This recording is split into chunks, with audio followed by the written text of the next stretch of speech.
Hi students, जैसा कि आप जानते हैं वीएसआई स्टूडेंट्स की जो डिफरेंट प्रॉब्लम्स है उसका सॉल्यूशन प्रोवाइड कर रहा है। और इस सीरीज में हम जो एमसीक्यू बुकलेट है सीए इंटर और फाइनल की, साथ में जो मॉक टेस्ट पेपर्स हैं, चाहे आईएसए के मॉक टेस्ट पेपर हों चाहे वीएसआई के मॉक टेस्ट पेपर हों, इसके अलावा आरटीपी और जो सही सेट वगैरह है, इनके प्रॉब्लम सॉल्यूशंस या वीडियो सॉल्यूशंस हम आप लोगों को प्रोवाइड करने जा रहे हैं।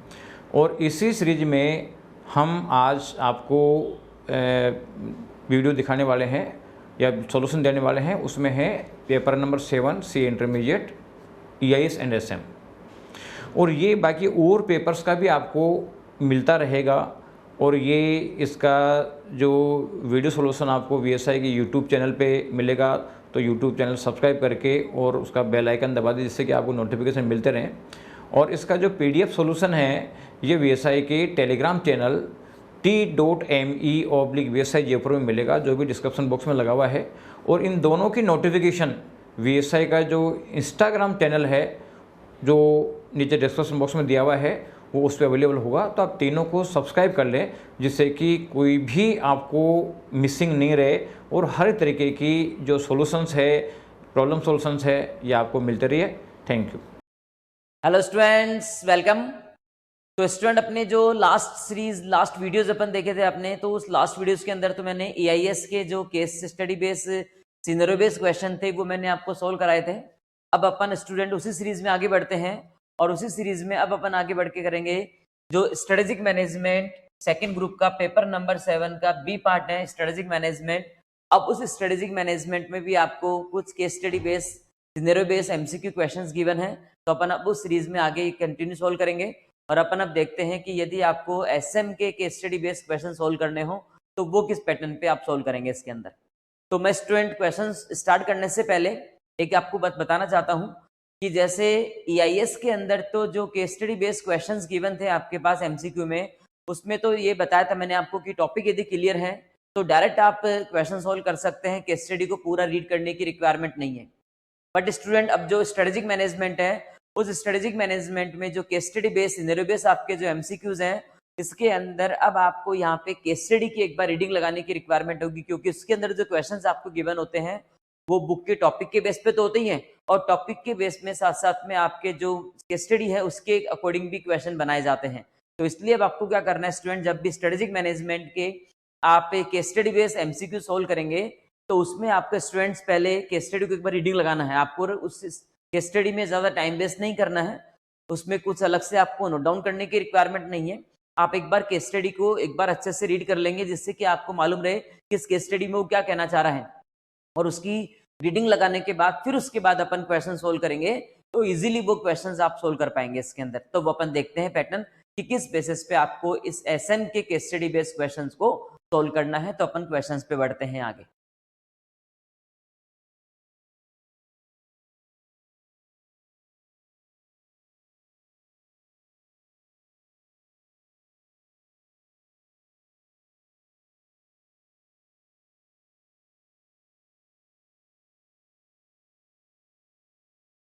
तो ये स्टूडेंट आपके पास फर्स्ट केस स्टडी है, सिनेरियो बेस्ड क्वेश्चंस है, फर्स्ट केस स्टडी आपके सामने है। तो जैसा मैंने आपको बताया कि पहले एक बार आप फास्ट जल्दी से केस स्टडी की रीडिंग लगाएंगे, ज़्यादा उसको समझने की, ज़्यादा टाइम वेस्ट करने की आपको रिक्वायरमेंट नहीं, क्योंकि इतना टाइम अपने पास एग्जाम में नहीं होता है कि अपन एक केस स्टडी में ज़्यादा टाइम लगा सकें। तो इसके लिए एक बार आपको फास्ट अच्छे से इसको रीड आउट करना है जिससे आपको ये माइंड में रहे कि इस केस स्टडी में वो क्या बताना चाह रहा है। और वैसे भी मैंने जो ये आईसीएआई की बुकलेट में केस स्टडीज हैं उनके की कंसेप्ट क्या है उनको तो मैंने हाईलाइट कर दिया कि केवल इनको भी आप रीड कर लेंगे तो भी आप अपने क्वेश्चंस को सोल्व कर सकते हैं। इसमें से क्या क्या इंपॉर्टेंट है आपके क्वेश्चंस के सॉल्यूशंस के लिए, इन केस स्टडी में क्या क्या इंपॉर्टेंट है, तो वो तो मैंने हाईलाइट कर दिए हैं इसके अंदर। तो आप इनकी भी यदि आप अच्छे से रीडिंग लगा लेंगे तब भी आपके क्वेश्चन सोल्व हो जाएंगे इसके अंदर। तो यहाँ तो मैंने ये हाईलाइट करके आपको दे दिया स्टूडेंट। और इसका जो पीडीएफ है ये पीडीएफ आपको अवेलेबल रहेगा, जैसा कि आपको हमने पहले भी बताया है कि ये जो वीडियो होते हैं हमारे, ये तो यूट्यूब चैनल पे आप लोग देखते ही हैं, और इनका जो पीडीएफ होता है ये पीडीएफ हमारे जो टेलीग्राम चैनल है उसके अंदर आपको पीडीएफ अवेलेबल होते हैं। तो यदि आपने हमारा टेलीग्राम चैनल ज्वाइन नहीं किया है तो आप टेलीग्राम चैनल ज्वाइन कर लें, जिससे कि आपको ये पीडीएफ और अदर नोट्स भी मिलते रहेंगे। और जो वीडियोस देखने हैं हमारे सभी, उन वीडियोस के लिए आप यूट्यूब चैनल को सब्सक्राइब कर लें। और इनके सभी के जो नोटिफिकेशंस आते हैं स्टूडेंट्स, वो सभी नोटिफिकेशंस हमारे इंस्टाग्राम चैनल पे आते हैं इसके अंदर। तो जो इंस्टाग्राम चैनल उसको फॉलो करें, जिससे हमारा जो भी कोई न्यू वीडियो आता है, न्यू कोई पीडीएफ आता है, न्यू कोई नोट्स आता है, तो वो आपको हमारे नोटिफिकेशन इंस्टाग्राम चैनल पे मिलते रहेंगे, जिससे कोई भी वीडियो या कोई भी नोट्स आपके मिस नहीं हो और प्रॉपरली सभी नोटिफिकेशंस आपको मिलते रहें। तो इसके लिए वीडियोस देखने के लिए तो स्टूडेंट्स आप लोग यूट्यूब चैनल को सब्सक्राइब कर लें, और ये सभी नोट्स के लिए, पीडीएफ के लिए जो टेलीग्राम चैनल उसको ज्वाइन कर लें आप लोग। और इन सभी के नोटिफिकेशंस के लिए आप लोग यहाँ पे जो इंस्टाग्राम चैनल है उसको आप फॉलो करते रहें, तो जिससे नोटिफिकेशन आपको मिलते रहेंगे। तो अब इसमें तो मैंने ये हाईलाइट करके आपको दे दिया है, लेकिन एग्जाम में जो केस स्टडी आएगी आपके सामने, तो ऐसा तो 100% श्योर नहीं है कि same as it is case study आपको कॉपी पेस्ट करके दे देंगे। तो अब उसके लिए क्या करना है आपको स्टूडेंट सोल्व करने में, कि जो केस स्टडी आपके क्वेश्चन में गिवन है उसको एक बार फास्ट अच्छे से रीडिंग लगा लेंगे, और रीडिंग लगाने के बाद फिर आप अपने क्वेश्चंस को सोल्व करेंगे इसके अंदर। तो 1 बाय 1 क्वेश्चंस को आप सोल्व करते चलेंगे, और उस क्वेश्चन में जिस पर्टिकुलर पॉइंट की रिक्वायरमेंट है उस पॉइंट के लिए जाके वापस रीडिंग लगा लें, क्योंकि एक बार आपने रीडिंग लगा दी होगी और आपने कुछ टॉपिक आपको लगा कि हाँ ये कंपनी है, इस कंपनी ये इस बिजनेस में काम कर रही है, ये प्रोडक्ट बना रही, तो उसको आपने अंडरलाइन कर लिया होगा। तो उसके बेसिस पे आप जब कोई भी क्वेश्चन सोल्व कर रहे हैं, तो उस क्वेश्चन के लिए उसके स्टडी में जो आपने पॉइंट्स अंडरलाइन कर रखे हैं उनके बेसिस पे क्वेश्चंस को सोल्व करते जाएंगे, तो इजीली आपके सॉल्यूशन हो जाएंगे। बट स्टूडेंट के स्टडी को रीड करने में और उसको समझने में ज्यादा टाइम आपको वेस्ट नहीं करना है। फटाफट एक बार रीडिंग लगा लें अच्छे से, और आपको लगता है कि ये कंपनी का नेम है और ये इसमें इस बिजनेस में वर्क कर रही है और ये इसका कॉम्पिटिटर्स है, ये प्रोडक्ट इसने बनाया है, तो इस तरह के कीवर्ड्स आपको मिले तो वर्क करते जाइएगा, जैसे मैंने इसमें मार्क करके दिए हैं। तो इनके अंदर तो जितनी भी ये 25 केस स्टडीज हैं, सभी केस स्टडी के 25 को मैंने इस तरह से हाईलाइट कर दिया ताकि ये भी आप पढ़ लेंगे तो अपने क्वेश्चंस को इजीली आप सोल्व कर सकते हैं। तो अपन फर्स्ट केस स्टडी सोल्व करते हैं, जिससे थोड़ा सा पैटर्न आपको समझ में आ जाएगा कि कंसेप्ट में आपको सोल्व करना है। तो ये एक कंपनी है, और वो कंपनी है आपके पास इसमें कनेक्ट प्राइवेट लिमिटेड। तो कनेक्ट प्राइवेट लिमिटेड एक आपकी कंपनी है ये, और ये कंपनी एक मुंबई बेस्ड कंपनी है जिसने स्मार्टफोन लॉन्च किए हैं, और स्मार्टफोन का ब्रांड नेम जो रखा है वो ब्रांड नेम इन्होंने रखा है पॉपी ब्रांड नेम। और इसने अभी कुछ प्रोडक्ट अभी लॉन्च किए हैं, और जो प्रोडक्ट इसने लॉन्च किए हैं वो 2 प्रोडक्ट इसने लॉन्च किए हैं, और वो 2 मॉडल जो इसके लॉन्च हैं वो है Poppy A and Poppy P. ये 2 प्रोडक्ट अभी रिसेंट में इन्होंने लॉन्च किए हैं, और ये उनकी प्राइस डिसाइड की गई है इसके अंदर। अब इसमें एक प्रॉब्लम और बताई गई स्टूडेंट, यहाँ पे जो मैंने अलग से हाईलाइट कर दिया है कि अभी रिसेंट में जो कोविड-19 का पेंडेमिक सिचुएशन आया है, तो उसके अकॉर्डिंग जो चाइनीज प्रोडक्ट्स थे, उन चाइनीज प्रोडक्ट्स की डिमांड पूरे ग्लोबल लेवल पे कम हो गई है, क्योंकि सेंटिमेंट्स हट हुआ है सभी का, सभी के सेंटिमेंट्स को हट किया गया है चाइनीज कंपनीज से, चाइना के थ्रू। तो इसीलिए यहाँ पे जो चाइना के प्रोडक्ट आते हैं तो उसके अंदर चाइना के जो प्रोडक्ट थे वो ग्लोबल लेवल पे सेंटिमेंट्स को हट कर रहे हैं इसके अंदर, तो उनसे चाइनीज प्रोडक्ट की डिमांड पूरी एकदम से कम हो गई है। तो इस कंपनी ने अपनी इस प्रॉब्लम को खत्म करने के लिए अपनी जो कंपनी के प्रोडक्ट थे वो कंपनी के प्रोडक्ट लॉन्च किए इन्होंने, और वो अपने नए प्रोडक्ट लॉन्च किए इन्होंने, और वो लॉन्च किए देसी स्मार्टफोन टेक के नेम से, देसी स्मार्टफोन के नेम से, कि हमारे जो प्रोडक्ट हैं वो चाइनीज प्रोडक्ट नहीं है, इंडियन प्रोडक्ट हैं और आप इजीली उन्हें परचेज कर सकते हैं। तो इसीलिए इन्होंने अपना जो टैग है वो चेंज करके देसी टैग बना दिया है, जिससे कि किसी का सेंटिमेंट कोई भी हट नहीं हो। तो ये बेसिक कंसेप्ट आपको इस केस स्टडी में गिवन है। अब जैसे अभी अपन ने रीडिंग करके ये हाईलाइट्स किए हैं, वैसे जब भी एग्जाम में आपके पास भी केस स्टडी आती है तो आप इस तरह से जो भी आपको लगता है कि हाँ ये कंपनी है, ये प्रोडक्ट बना रही है, ये मॉडल उसके बन रहे हैं इसके अंदर, तो इस तरह के जो भी पॉइंट्स आपको एग्जाम में केस स्टडी में दिखेंगे तो आप उनको अंडरलाइन करते जाएंगे, जिससे कि जब आप क्वेश्चन को सॉल्व करें तो क्वेश्चंस को सॉल्व करने में ये पॉइंट्स आपके माइंड में रहें, और उन्हीं की बेसिस पे फिर अपन क्वेश्चंस को सॉल्व करते हैं इसके अंदर। तो आपको भी इस तरह से हाईलाइट करना है। और वैसे मैंने जो ये बुकलेट है इसमें तो मैंने सभी कीवर्ड्स को, की पॉइंट्स को, की पैरा को हाईलाइट कर दिया है, तो उनके बेसिस पे आप इजीली क्वेश्चन सॉल्व कर सकते हो इसके अंदर।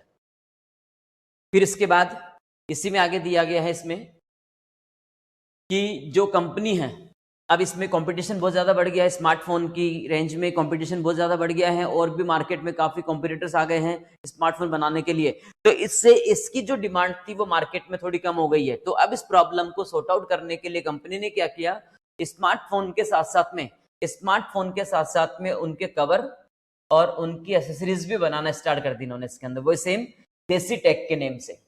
तो क्योंकि मोबाइल फ़ोन में बहुत ज़्यादा कंपनी मार्केट में आ गई हैं, तो इनकी डिमांड थोड़ी सी कम हो गई थी, और डिमांड कम होने की रीज़न से इन्होंने अपने इस प्रॉब्लम को सॉर्ट आउट करने के लिए, इस प्रॉब्लम को फेस करने के लिए इन्होंने मोबाइल फ़ोन के साथ साथ में उनके कवर और उनके एसेसरीज बनाना भी स्टार्ट कर दिया है, सेम नेम से रखा है इन्होंने इसके अंदर।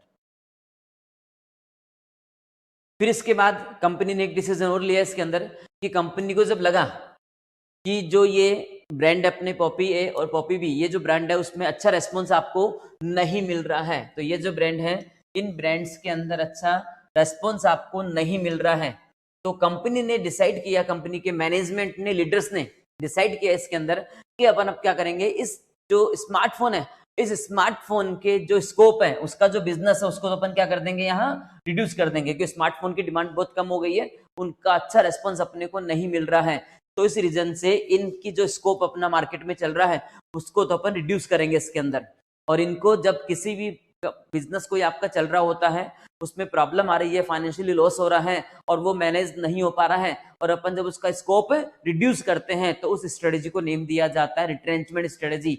ये 4th नंबर चैप्टर में स्ट्रेटेजीज आपके पास गिवन है, स्टेबिलिटी स्ट्रेटेजी है, रिट्रेंचमेंट स्ट्रेटेजी है, एक्सपेंशन स्ट्रेटेजी है, कॉम्बिनेशन है, डाइवर्सिफिकेशन है, डिफरेंट स्ट्रेटजीज आपके पास गिवन है। तो किसी बिजनेस का स्कोप जब रिड्यूस किया जाता है, बिजनेस के स्कोप को जब कम कर दिया जाता है कि आपको लगता है कि उस बिजनेस में इतना बेनिफिट आपको नहीं हो रहा है, तो उसके स्कोप को जब रिड्यूस कर दिया जाता है तो उसे रिट्रेंचमेंट स्ट्रेटेजी के नेम से कहा जाता है स्टूडेंट। तो इन्होंने क्या किया, जो स्मार्टफोन था, इस स्मार्टफोन की जो कैटेगरी है उसके अंदर तो उन्होंने रिट्रेंचमेंट को यूज कर लिया, क्योंकि उसका आपका इतना ज्यादा रेस्पॉन्स आपको नहीं मिल रहा था।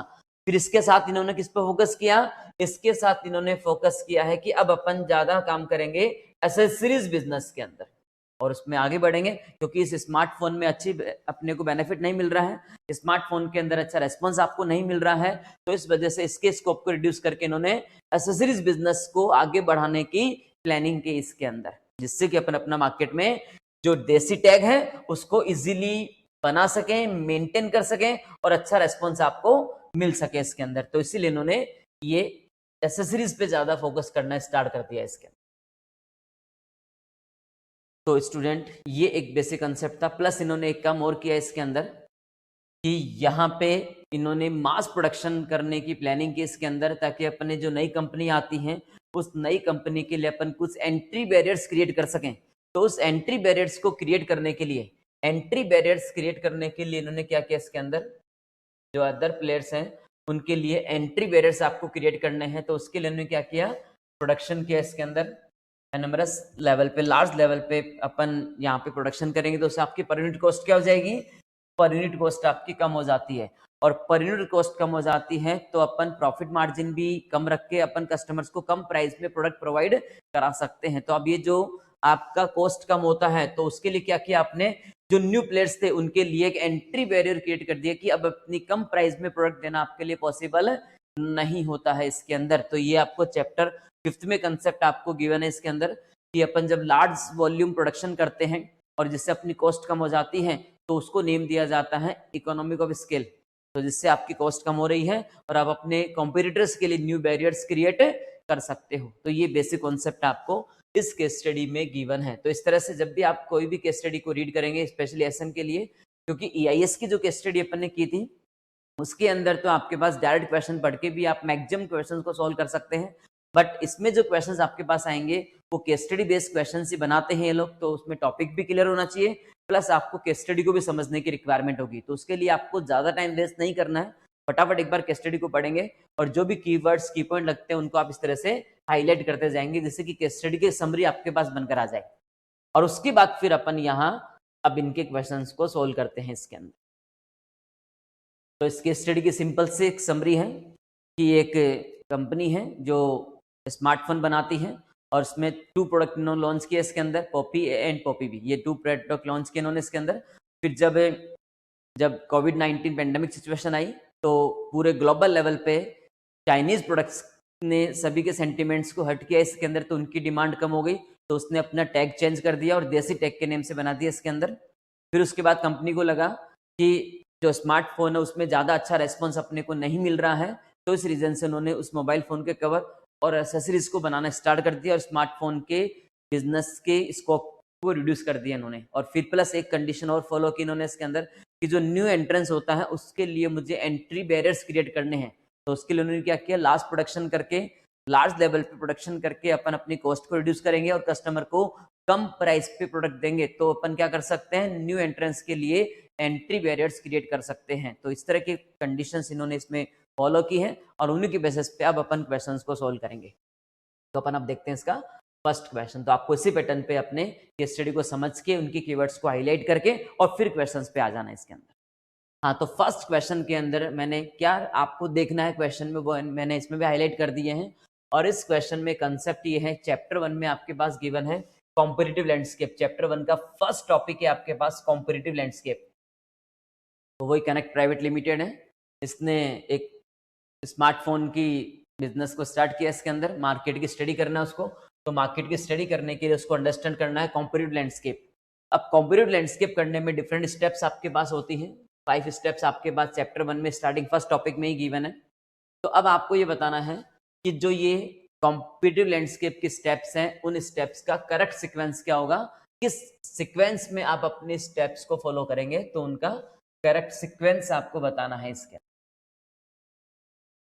चैप्टर में। आप देखेंगे तो चैप्टर में आपके पास 5 स्टेप्स गिवन है, बट यहाँ पे 4 स्टेप्स ही आपको दी गई हैं। वो इसलिए दी गई हैं क्योंकि इसमें ये जो स्टेप्स हैं चैप्टर में सेपरेट है, बट इन्होंने इसको strength and weakness, determining strength and weakness of the competition. तो चैप्टर में देखेंगे तो ये 2 डिफरेंट स्टेप्स हैं, बट इन्होंने इन स्टेप्स को मर्ज करके एक स्टेप्स में बना दिया है, इसलिए 4 स्टेप्स आपको दिखाई दे रही है। अदरवाइज ये आपके चैप्टर में 5 स्टेप्स हैं। अब आपको करेक्ट सीक्वेंस आपको बताना है। तो करेक्ट सीक्वेंस स्टूडेंट ये आता है इसका कि सबसे पहले तो अपन क्या करेंगे, कॉम्पिटिटर्स मार्केट में कौन कौन है उन्हें अंडरस्टैंड करेंगे।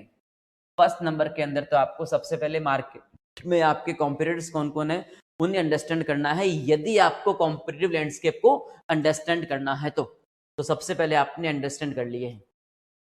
अंडरस्टैंड करने के बाद ये फाइंड आउट कर लिया है, आइडेंटिफाई कर लिया है कि आपके कॉम्पिटिटर्स कौन कौन है। अब सेकंड नंबर में ये फाइंड आउट करने के बाद, आइडेंटिफाई करने के बाद अब उन सभी कॉम्पिटिटर्स को अंडरस्टैंड करेंगे।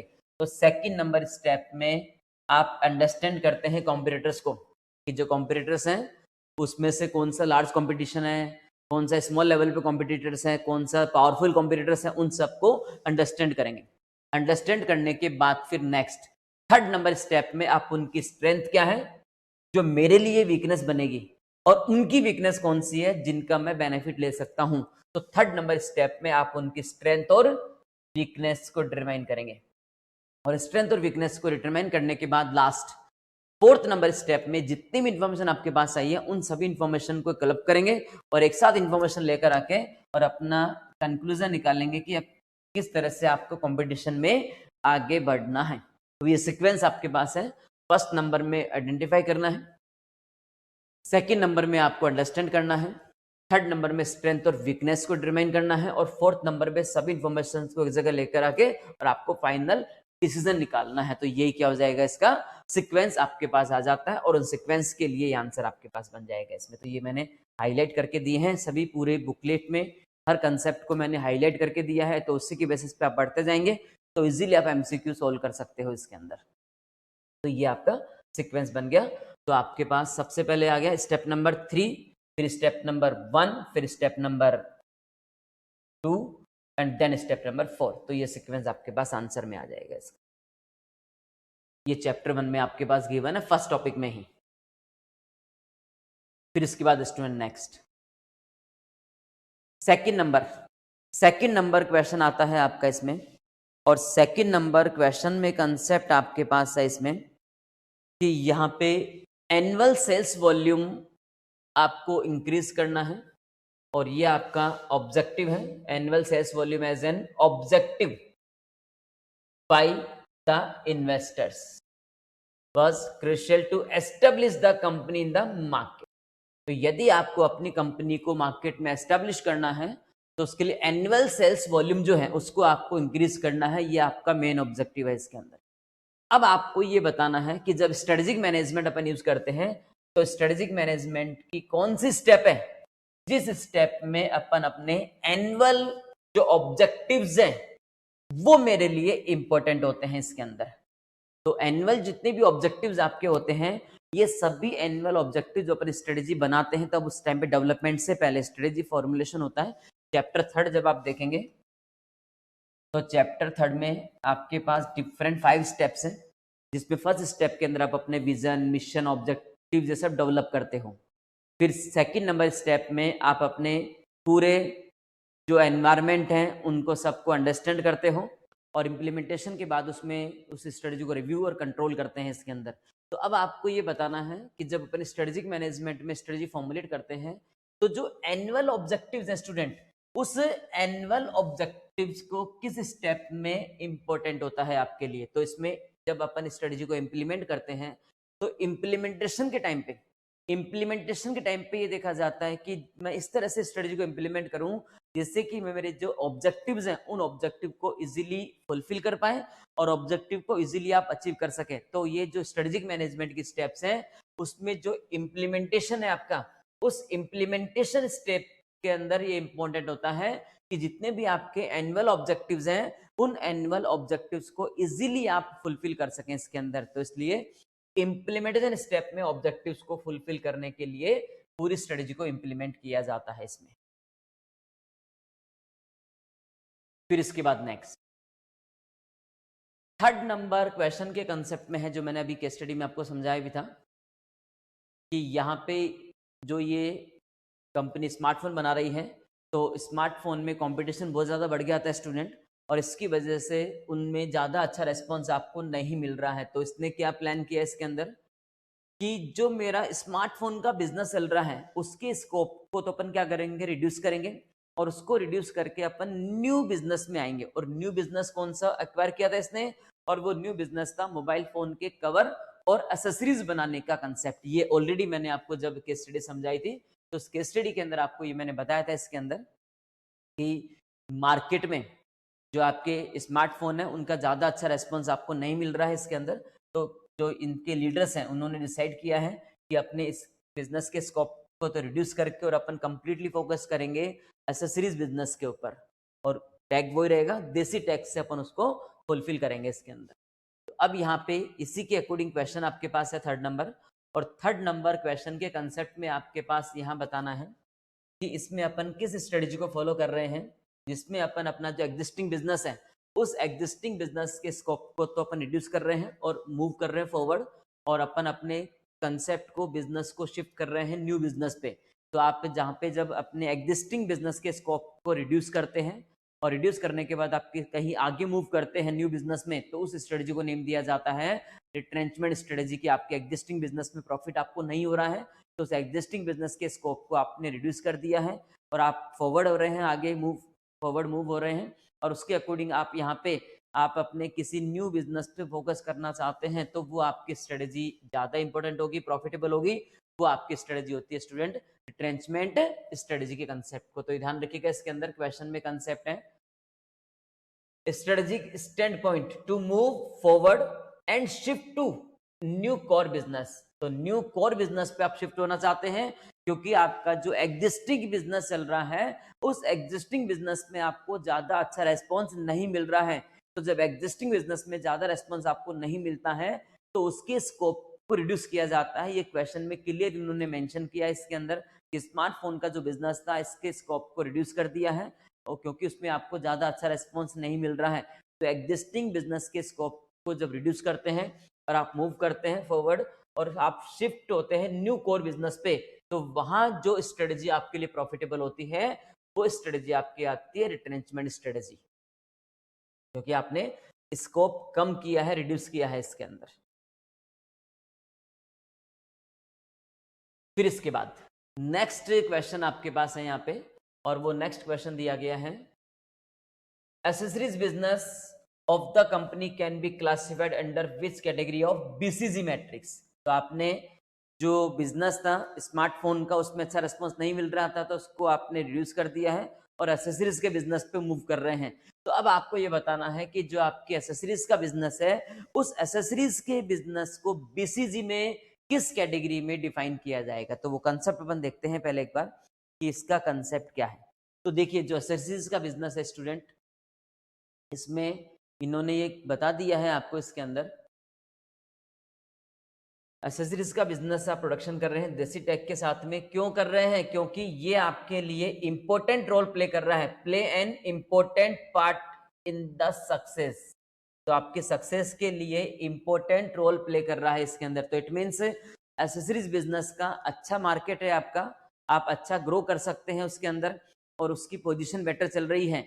तो आपका जो एसेसरीज का बिजनेस है उसका अच्छा मार्केट शेयर है और उसने अच्छा मार्केट कैप्चर किया है। बट स्टूडेंट यहाँ पे एक पॉइंट ये है कि एसेसरीज का जो बिजनेस है वो आपने अभी न्यू लॉन्च किया है। तो एसेसरीज का जो बिजनेस है उसको आपने अभी न्यू लॉन्च किया है, तो अभी वो कस्टमर की ज्यादा नॉलेज में नहीं है। तो उसकी स्टूडेंट अब से सोचेगा कि जब न्यू बिजनेस आप कोई भी इंट्रोड्यूस करते हैं तो उसकी उस टाइम पे सेल और ग्रोथ रेट कम होती है। तो यहाँ पे जो एसेसरीज का बिजनेस है वो आपके लिए इंपॉर्टेंट रोल प्ले कर रहा है आपके सक्सेस में। तो मतलब मार्केट शेयर तो अच्छा चल रहा है उसका, लेकिन अभी तक ज्यादा सेल्स ग्रोथ नहीं मिल पा रही है। तो जब बीसीजी के अकॉर्डिंग मार्केट शेयर तो हाई होता है, बट मार्केट ग्रोथ रेट अभी उसकी लो है, क्योंकि वो इंट्रोडक्शन फेज पे चल रहा है। ये चैप्टर 2 जब आपको मैंने पढ़ाया था इसके अंदर, उस चैप्टर 2 में पोर्टफोलियो एनालिसिस में पूरा डिटेल में अपन ने पढ़ा है। बीसीजी मैट्रिक्स का कंसेप्ट है, एसबीयू का कंसेप्ट है, प्रोडक्ट लाइफ साइकिल का कंसेप्ट है कि जब अपन कोई भी न्यू प्रोडक्ट लॉन्च करते हैं तो इंट्रोडक्शन फेज पे होता है, फिर जब प्रोडक्ट आपका पुराना हो जाता है तो वो ग्रोथ फेज पे आ जाता है। तो यहाँ पे अभी एसेसरीज का न्यू बिजनेस आपने लॉन्च किया है इसके अंदर, और अब इसमें आपकी सक्सेस के लिए मेन इंपॉर्टेंट रोल प्ले कर रहा है। तो मार्केट शेयर तो अच्छा चल रहा है उसका, लेकिन अभी तक उसकी ग्रोथ रेट ज्यादा हाई नहीं है। तो ये कंसेप्ट जो बीसीजी का आता है उसे नेम दिया जाता है कैश काउ। तो देखिए अपन एक बीसीजी के कंसेप्ट को समझ लेते हैं कि जब अपन बीसीजी मैट्रिक्स को यूज करते हैं स्टूडेंट इसमें, तो बीसीजी मैट्रिक्स का जो कंसेप्ट होता है उस बीसीजी मैट्रिक्स के कंसेप्ट में 4 पार्ट्स आपके पास बनाए जाते हैं, और वो होता है एक तो market growth rate,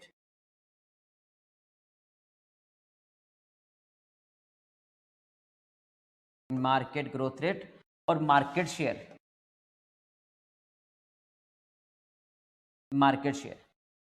market growth rate तो हाई हो सकता है और यह मार्केट ग्रोथ रेट आपका लो हो सकता है।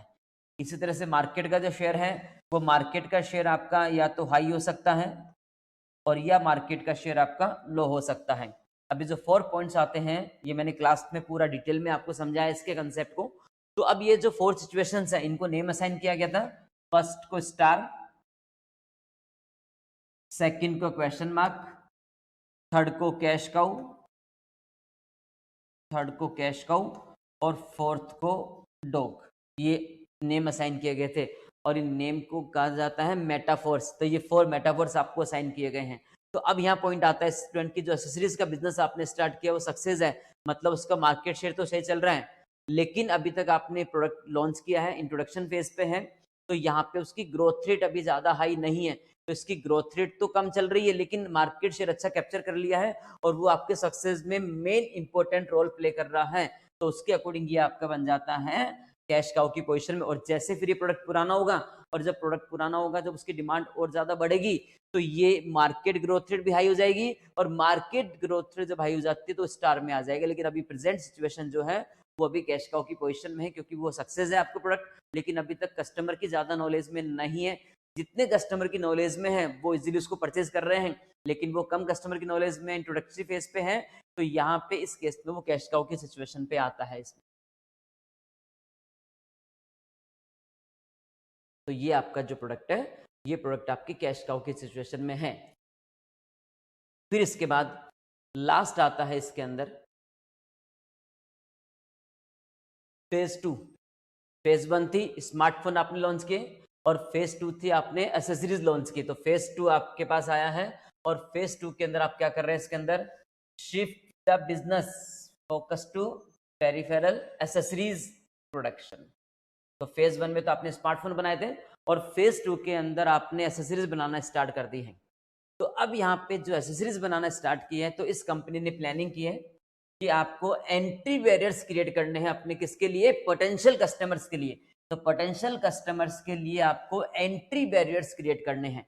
तो यदि आपको पोटेंशियल कस्टमर्स के लिए एंट्री बैरियर्स क्रिएट करना हो तो कैसे एंट्री बैरियर क्रिएट किए हैं वो अपन देखते हैं। बताया भी था मैंने आपको एंट्री बैरियर क्रिएट करने के लिए क्या किया इन्होंने स्टूडेंट्स में, और इसके अंदर इन्होंने यहाँ पे एंट्री बैरियर्स क्रिएट करने के लिए प्रोडक्शन कर रहे हैं लार्ज लेवल पे, और लार्ज लेवल पे प्रोडक्शन करके अपनी जो कॉस्ट है उस कॉस्ट को इन्होंने रिड्यूस कर दिया है।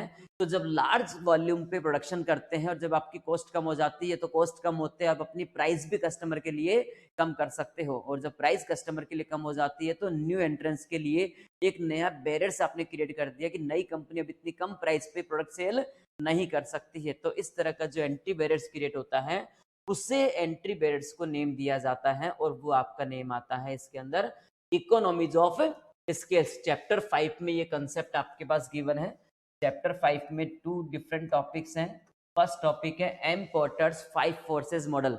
तो इसी एम पोर्टर्स के 5 फोर्सेस मॉडल के अंदर ये कॉन्सेप्ट आपके पास गिवन है इकोनॉमीज ऑफ स्केल। चैप्टर 5 का पेज नंबर 4 आप देखेंगे, पेज नंबर 5.4। तो पेज नंबर 5.4 पे जब आप देखेंगे वीएसआई बुक जो आपको मिली है स्टूडेंट, और इस वीएसआई बुक में हमने क्या किया स्टूडेंट, जो आईसीएआई मॉड्यूल था उस आईसीएआई मॉड्यूल के जो पैराग्राफ थे बहुत लेंदी पैराग्राफ थे, तो उनको अलग से पॉइंट्स में कन्वर्ट करके दिया है आप लोगों को हमने, और उनके जो की पॉइंट कीवर्ड थे उनको हमने हाईलाइट बोल्ड करके दिया है ताकि स्टूडेंट समझ में आ जाए कि इसमें से मुझे क्या पढ़ना है। तो वो हमने पूरा मॉडिफाइड करके आपको पूरे पॉइंट्स के फॉर्म में बोल्ड करके कीवर्ड्स को हाईलाइट करके हम आपको वो वीएसआई बुक हमने प्रोवाइड कराई है। उसी वीएसआई बुक के 5.4 नंबर पेज पे आपको कंसेप्ट गिवन है इकोनॉमीज ऑफ स्केल का, जिसमें मेन कॉन्सेप्ट आपको दिया कि इसमें लार्ज वॉल्यूम प्रोडक्शन किया जाता है, और लार्ज वॉल्यूम जो प्रोडक्शन करते हैं तो उससे आपकी जो पर यूनिट कॉस्ट है वो कम हो जाती है, और पर यूनिट कॉस्ट कम होते ही आप अपनी सेल प्राइस को कम कर लेते हो, और यही न्यू एंट्रेंस के लिए एक एंट्री बैरियर आप क्रिएट कर देते हैं, और इसी कॉन्सेप्ट को नेम दिया जाता है इकोनॉमीज ऑफ स्केल कॉन्सेप्ट।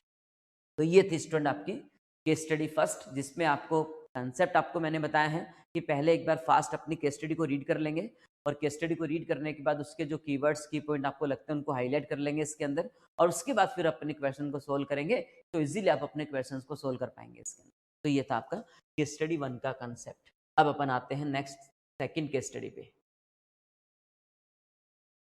तो सेकंड केस स्टडी को भी मैंने इसके जो भी की पॉइंट जो आपको याद रखने हैं जिनके बेसिस पे अपने क्वेश्चन सोल्व कर पाएंगे, तो वो मैंने इसमें भी आपको हाईलाइट करके दिए हैं इसके। तो वो है आपकी केस स्टडी नंबर 2।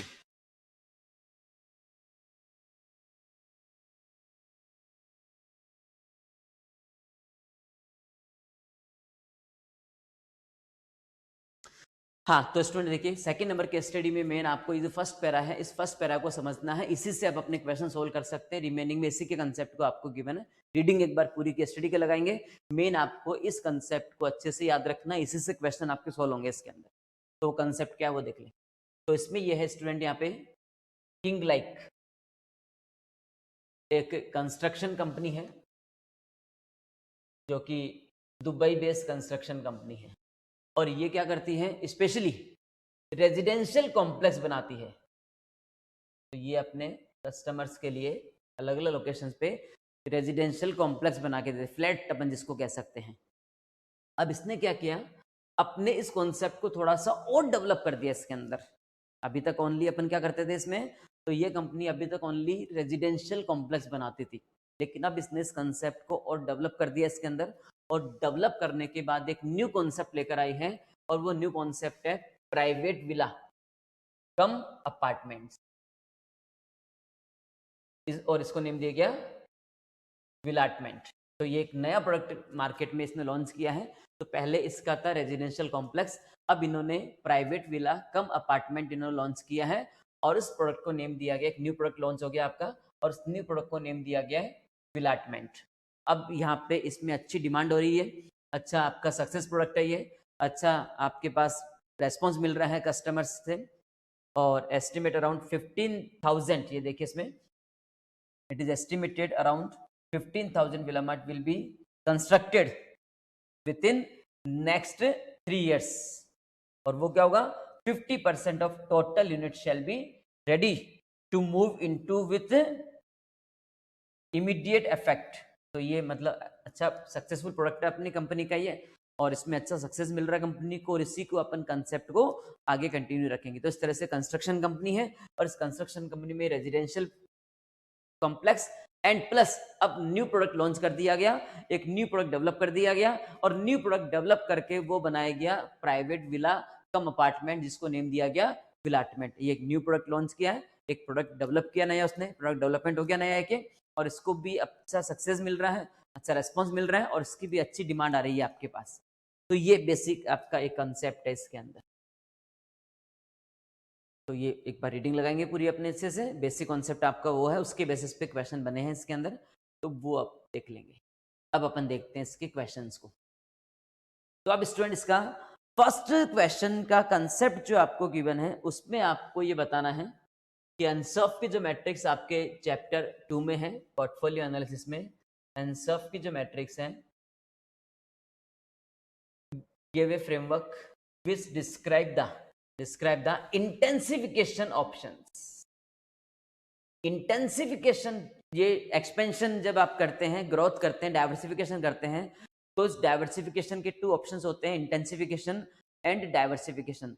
तो जब आप अपने एग्जिस्टिंग बिजनेस में ही ग्रोथ करते हो, जब आप अपने एग्जिस्टिंग बिजनेस में ही ग्रोथ करते हैं, उसे नेम दिया जाता है इंटेंसिफिकेशन ऑप्शंस, जिसमें आप उसी कैटेगरी का नया प्रोडक्ट लेकर आ सकते हो, जैसे कंपनी ने किया भी है कि अभी तक तो ओनली रेजिडेंशियल कॉम्प्लेक्स बना रही थी और कंपनी ने उसी में ही एक्सपेंशन करके इन्होंने प्राइवेट विला कम अपार्टमेंट बनाना स्टार्ट कर दिया इसके अंदर, तो वो कहलाता है इंटेंसिफिकेशन ऑप्शन। तो एग्जिस्टिंग बिजनेस में ही जब आप ग्रो करते हैं तो वो आपका होता है इंटेंसिफिकेशन। और जब एक न्यू बिजनेस आप लेकर आते हैं, एक न्यू मार्केट में न्यू बिजनेस जब आप लेकर आते हैं, उसे नेम दिया जाता है डाइवर्सिफिकेशन। तो अब आपको ये बताना है कि जो इसका इंटेंसिफिकेशन ऑप्शंस हैं, तो इस केस स्टडी में, इस केस सिनेरियो में किंग लाइक कंपनी ने इंटेंसिफिकेशन के कौन से ऑप्शन को यूज किया है। तो देखिए मैंने आपको भी समझाया था इसके अंदर कि यहां कंपनी पहले बनाती थी रेजिडेंशियल कॉम्प्लेक्स, अब उसने एक न्यू कॉन्सेप्ट, न्यू प्रोडक्ट उसने डेवलप किया है, और जो न्यू प्रोडक्ट उसने डेवलप किया है वो प्रोडक्ट है विलाटमेंट, जिसमें प्राइवेट विला कम अपार्टमेंट बनाए जाएंगे। तो क्या किया कंपनी ने, उसी मार्केट में, उसी बिजनेस में एक न्यू प्रोडक्ट आपने लॉन्च कर दिया है। तो उसी मार्केट में, एग्जिस्टिंग मार्केट में ही, तो एग्जिस्टिंग बिजनेस में ही जब आप न्यू प्रोडक्ट लॉन्च करते हैं, उसे नेम दिया जाता है प्रोडक्ट डेवलपमेंट। तो ये अनसर्व मैट्रिक्स है, और अनसर्व मैट्रिक्स के अंदर भी आपके पास ऑप्शन थे, 4 ऑप्शन आपके पास है, market penetration, market development, product development और डाइवर्सिफिकेशन। तो जब आप एग्जिस्टिंग बिजनेस में, एग्जिस्टिंग मार्केट में न्यू प्रोडक्ट आप लॉन्च करते हैं, उसे नेम दिया जाता है प्रोडक्ट डेवलपमेंट। और इस कंपनी ने यही काम किया है, बिजनेस आपका वही है, कंस्ट्रक्शन कंपनी है, वही रहेगी। पहले रेजिडेंशियल कॉम्प्लेक्स बनाती थी, अब इसने new concept, new product launch कर दिया है, और वो था प्राइवेट विला कम अपार्टमेंट, और इसको नेम दिया गया विलाटमेंट। तो ये क्या हो गया कंपनी का, एग्जिस्टिंग मार्केट में न्यू प्रोडक्ट बन गया है। तो एग्जिस्टिंग बिजनेस में, एग्जिस्टिंग मार्केट में न्यू प्रोडक्ट इसने बना दिया है, तो उस इंटेंसिफिकेशन का नाम आ गया प्रोडक्ट डेवलपमेंट। तो ये इसका आंसर आ जाएगा, प्रोडक्ट डेवलपमेंट का कंसेप्ट। फिर इसके बाद नेक्स्ट सेकंड नंबर क्वेश्चन आपके पास आता है, और वो सेकंड नंबर, वो सेकंड चैप्टर का ही है, कोर कॉम्पिटेंसी का कंसेप्ट। तो स्टूडेंट जो ये कोर कॉम्पिटेंसी का टॉपिक है, चैप्टर 2 में कॉन्सेप्ट है, और कोर कॉम्पिटेंसीज के अंदर आपको डिफरेंट 4 एरियाज आपको दिए गए हैं। जो कोर कॉम्पिटेंसी का टॉपिक है, सीके प्रहलाद और ग्रेहमेल, सीके प्रहलाद और ग्रेहमेल ने ये कोर कॉम्पिटेंसी का कॉन्सेप्ट दिया है। और इस कोर कॉम्पिटेंसी के कॉन्सेप्ट के अंदर आपको इन्होंने डिफरेंट 3 एरियाज आपको दिए गए हैं इसके अंदर। अब आपको बताना है कि जो ये एरियाज हैं, इन एरियाज में से कौन सा एरिया कोर कॉम्पिटेंसीज में इंक्लूड नहीं आता है, is not an area where core competencies is identified. तो ये जो एरियाज आपको दिए गए हैं, इसमें से कौन सा एरिया आपके कोर कॉम्पिटेंसीज के अंदर नहीं आता है। तो चैप्टर 2 जब आप पढ़ेंगे, तो चैप्टर 2 में 2.14, चैप्टर 2 में 2.14 पेज नंबर पे ये इसके कोर कॉम्पिटेंसीज के एरियाज आपको दिए गए हैं इसके अंदर। और ये जो VSI बुक हमने आपको प्रोवाइड कराई है, जिसमें पूरे पॉइंट्स को हाईलाइट करके दिया गया, कीवर्ड्स को हाईलाइट करके हमने दिया है, पैराग्राफ को पॉइंट्स में बना के दिया है। तो उसी VSI बुक के 2.14 पेज नंबर में देखेंगे तो कोर कॉम्पिटेंसीज के आपको एरियाज दिए गए हैं, और उसमें कस्टमर वैल्यू आपका एरिया आता है, एप्लीकेशन आपका एरिया आता है इसके अंदर, कंप्यूटर डिफरेंशिएशन आपका एरिया आता है। बट ये आपका एरिया मार्केट डेवलपमेंट, ये कोर कॉम्पिटेंसी का एरिया नहीं आता है, ये अनसॉफ मैट्रिक्स का इंटेंसिफिकेशन ऑप्शन होता है। तो ये अनसॉफ मैट्रिक्स का इंटेंसिफिकेशन ऑप्शन है, ये आपकी कोर कॉम्पिटेंसी का एरिया नहीं आता है, तो ये इसका आंसर आपका आ जाएगा मार्केट डेवलपमेंट। तो आप इस पेज पे देखेंगे तो ये कॉन्सेप्ट आपको मिलेंगे, एरियाज आपको मिलेंगे, लेकिन ये आपको नहीं मिलेगा क्योंकि वो इसके एरिया में कवर नहीं होता है, तो आपको ये आंसर बन जाएगा। फिर इसके बाद नेक्स्ट थर्ड नंबर क्वेश्चन में आपसे पूछा गया है कि यहाँ पे बिजनेस के डिफरेंट लेवल्स होते हैं, जो कि अपन हर बिजनेस में देखते हैं, टॉप लेवल है, मिडिल लेवल है या बॉटम लेवल है, और इसको मैनेजमेंट की लैंग्वेज में नेम दिया जाता है कॉर्पोरेट लेवल, बिजनेस लेवल और फंक्शनल लेवल। तो इस कंपनी ने भी अपने डिफरेंट एरियाज बना रखे हैं, डिफरेंट जो पर्सनस हैं उनके लिए डिफरेंट एरिया बना रखे हैं इन्होंने लेवल, और वो लेवल जिस लेवल पे ये सारी बिजनेस यूनिट वर्क करती हैं। अब वो लेवल जनरल लैंग्वेज में नेम आता है टॉप लेवल, मिडिल लेवल और बॉटम लेवल, बट मैनेजमेंट की लैंग्वेज में उन्हें नेम दिया जाता है कॉर्पोरेट लेवल, बिजनेस लेवल और फंक्शनल लेवल। अब आपको ये बताना है कि जो डिविजनल मैनेजर होते हैं, एक तो जो डिविजनल मैनेजर हैं और जो स्टाफ है, जो डिविजनल मैनेजर हैं और जो उसके स्टाफ हैं, वो किस लेवल पे बिजनेस करते हैं, किस लेवल पे अपना वर्क मैनेज करते हैं, which of the following strategic level. तो ये जो आपके डिविजनल मैनेजर्स हैं और जो स्टाफ है उसके, वो किस लेवल पे वर्क करते हैं, तो वो आपके वर्क करते हैं बिजनेस लेवल पे। ये चैप्टर 1 आप जब पढ़ेंगे, उस चैप्टर 1 के अंदर कॉन्सेप्ट आपके पास गिवन है। चैप्टर 1 में जब पेज नंबर 1.13 जब आप पढ़ेंगे वीएसआई बुक का, तो वीएसआई बुक का जब आप चैप्टर 1 का पेज नंबर 1.13 पढ़ेंगे, इसमें हाईलाइट करके हमने ये दिया है कि इसमें जो डिविजनल मैनेजर्स हैं और जो स्टाफ है वो बिजनेस लेवल में कवर किए जाते हैं। तो ये बिजनेस लेवल इसका आंसर बन जाता है इसका।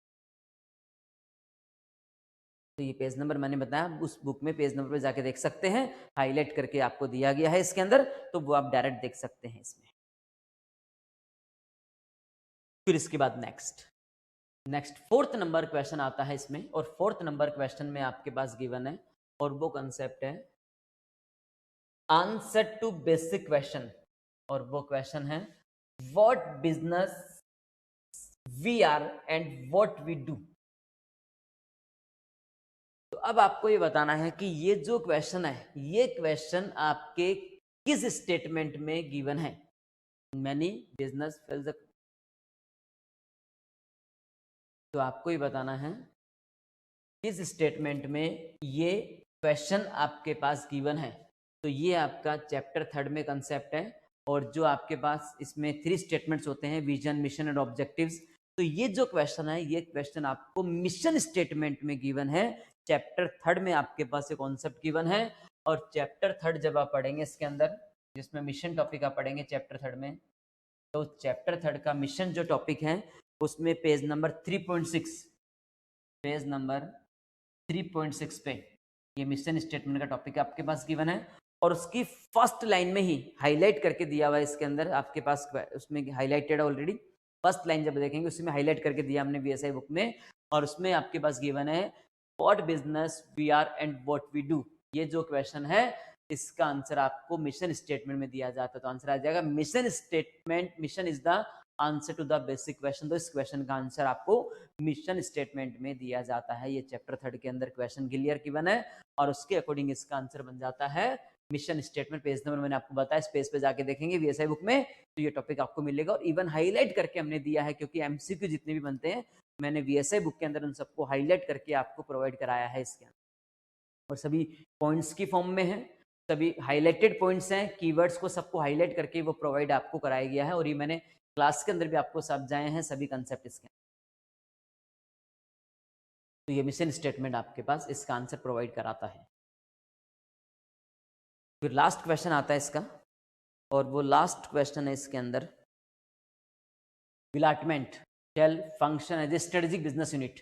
तो विलाटमेंट जो होता है इसको एक अलग एसबीयू अलग यूनिट बनाया गया है, क्योंकि इसमें 2 कैटेगरीज आ गई हैं इसके अंदर, और एक तो था रेजिडेंशियल कॉम्प्लेक्स, वो एक अलग यूनिट हो गई है उसकी, और विलाटमेंट जो है जिसमें विला कम अपार्टमेंट्स थे उनको एक अलग as a SBU as a unit आपको अलग से बना के मैनेज किया जाता है। एसबीयू कॉन्सेप्ट चैप्टर 2 में कंसेप्ट है, पोर्टफोलियो एनालिसिस में स्ट्रेटेजिक बिजनेस यूनिट, जिसमें आप अपने जो बिजनेस है, रिलेटेड बिजनेस है, उनका एक अलग से सेपरेट यूनिट बना के उसको मैनेज किया जाता है। और जितनी भी एसबीयू बनती है, हर एसबीयू का अपना एक अलग मैनेजर होता है जो उसी के लिए रिस्पॉन्सिबल है।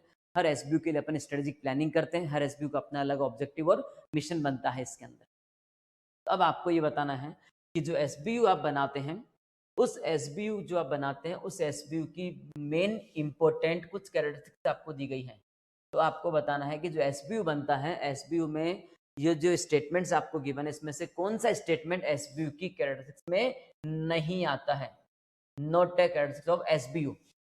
तो अभी मैंने आपको बताया कि एसबीयू जो होता है वो सिंगल बिजनेस या रिलेटेड बिजनेस का कलेक्शन बनाकर दिया जाता है इसके अंदर। सेकंड कॉन्सेप्ट, हर एसबीयू का अपना अलग एक मैनेजर होता है जो ओनली उसी के लिए रिस्पॉन्सिबल है। और थर्ड कॉन्सेप्ट, हर एसबीयू के अपने अलग कॉम्पिटिटर्स होते हैं, उनके साथ ही आपको अपना कॉम्पिटिशन मैनेज करना पड़ता है। तो अब ये कॉन्सेप्ट आपके पास गिवन है। फर्स्ट कॉन्सेप्ट है, it is a combination of 2 और मोर इंडिपेंडेंट बिजनेस। जबकि एसबीयू के अंदर क्या होता है, रिलेटेड बिजनेस को कंबाइंड करा जाता है, अपन इंडिपेंडेंट बिजनेस को कंबाइंड नहीं करते हैं। तो ये फर्स्ट स्टेटमेंट इसका आंसर आ जाएगा इसके अंदर। और नेक्स्ट में आपको दिया गया है, planning for the business in done separately. Her SBU के लिए सेपरेटली प्लानिंग की जाती है, तो ये इसकी कैरेक्टरिस्टिक में आता है। नेक्स्ट, हर एसबीयू के अपने अलग सेट ऑफ कॉम्पिटिटर्स होते हैं, ये भी उसकी कैरेक्टरिस्टिक पॉइंट में आता है। और नेक्स्ट, हर एसबीयू का अपना एक अलग मैनेजर होता है जो उसी के लिए रेस्पॉन्सिबल है। तो ये 3 जो है ये एसबीयू की इंपॉर्टेंट कैरेक्टरिस्टिक के अंदर आती हैं। बट जो फर्स्ट स्टेटमेंट है वो कैरेक्टरिस्टिक में नहीं आता। क्यों नहीं आता है? क्योंकि इसमें लिखा है इंडिपेंडेंट बिजनेस, जबकि इसमें रिलेटेड बिजनेस को कंबाइंड किया जाता है इसके अंदर। तो ये आपका सेकंड केस स्टडी का कंसेप्ट आ जाता है इसके अंदर। फिर नेक्स्ट आता है थर्ड नंबर केस स्टडी का कंसेप्ट।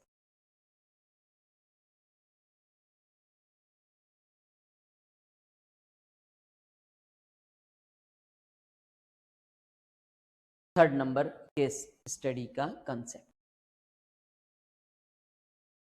तो देखिए स्टूडेंट, थर्ड नंबर जो आपकी केस स्टडी है, उस थर्ड नंबर केस स्टडी में एक तो आपकी कंपनी है हरियाली private limited. The company working towards making corporates space greener with high innovation infrastructure designs. तो ये इंफ्रास्ट्रक्चर डिजाइंस बनाती है हरियाली प्राइवेट लिमिटेड, ग्रीन कॉन्सेप्ट पे, ग्रीन कॉन्सेप्ट के ऊपर। फिर इसमें एक सेकंड कंपनी और है, और वो सेकंड कंपनी है आपकी ग्रीन जोन कंपनी। तो ग्रीन जोन कंपनी है, वो भी स्ट्रक्चर डिजाइन करती है इसके अंदर, और ग्रीन स्ट्रक्चर्स पे काम करते हैं ताकि अपन अपने बिजनेस एनवायरनमेंट को, होम एनवायरनमेंट को ग्रीन एनवायरनमेंट में डिजाइन कर सकें। तो वो डिजाइनिंग में वर्क करते हैं इसके अंदर। और ग्रीन जो कंपनी है, इसने अपने जितने भी क्लाइंट्स हैं उनके लिए डिजाइन्स बनाई हैं, अराउंड 800 डिजाइन्स इन्होंने बनाई हैं इसके अंदर फॉर इट्स 50 क्लाइंट्स। और green zone facility has produced design structure eight a massive scale of 3000 pieces per day. तो वही लार्ज वॉल्यूम प्रोडक्शन कर रही है, और लार्ज वॉल्यूम प्रोडक्शन करने से क्या होगा, इनकी कॉस्ट कम हो जाएगी स्टूडेंट यहाँ पे, ताकि उनके लिए एंट्री बैरियर्स क्रिएट कर सकें। तो बेसिकली इस केस स्टडी में 2 कंपनीज आपके पास आ गई हैं, और वो 2 कंपनीज है, एक तो ग्रीन जोन और एक सेकंड कंपनी जो है, और वो है हरियाली प्राइवेट लिमिटेड। ये 2 कंपनीज हैं, दोनों एक दूसरे के कॉम्पिटिटर्स हैं, और इनको एंट्री बैरियर्स क्रिएट करने हैं। तो एंट्री बैरियर्स क्रिएट करने के लिए क्या किया इन्होंने, लार्ज वॉल्यूम प्रोडक्शन कर रहे हैं, जिससे उनकी कॉस्ट कम हो जाएगी। और कॉस्ट कम होने के बाद अब उनके लिए क्या कर सकते हो आप, हरियाली के लिए आप एक एंट्री बैरियर्स क्रिएट कर सकते हो, जिसका नेम होता है economies of scales. Previous question के अंदर भी मैंने आपको बताया है अभी ये। और फिर प्लस कंपनी ने यहाँ पे डिसाइड किया इसके अंदर, company decide go for company focused design that shall given them advantage over the standardized product for its rivals। तो अपन standardized product बनाएंगे, और इस standardized product बना के अपन अपने competitors के concept में अपन advantage दे सकते हैं अपने customers के लिए।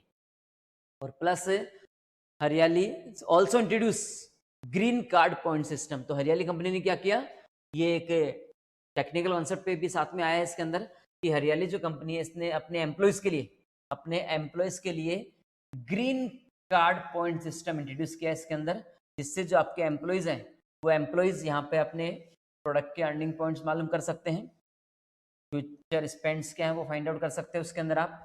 और प्लस इन्होंने जो कस्टमर्स हैं उनके बेनिफिट के लिए, कस्टमर्स के बेनिफिट के लिए उन्होंने ऑनलाइन एंड ऑफलाइन मोड्स पे भी काम करना स्टार्ट कर दिया। तो मतलब इसमें हाईटेक सर्विस भी इन्होंने यूज करना स्टार्ट कर दिया अपने एम्प्लॉयज के लिए भी, अपने जो एम्प्लॉयज हैं और अपने जो कस्टमर्स हैं उन सब के लिए इन्होंने हाईटेक सर्विस भी स्टार्ट कर दी है, ताकि अपन कस्टमर्स को और अपने एम्प्लॉयज को और ज्यादा टेक्नोलॉजी के साथ अपन काम कर सकें इसके अंदर। तो ये बेसिक कंसेप्ट आपको इसमें गिवन है। हाँ, अब देखते हैं अपन फर्स्ट कंसेप्ट इसका, first question.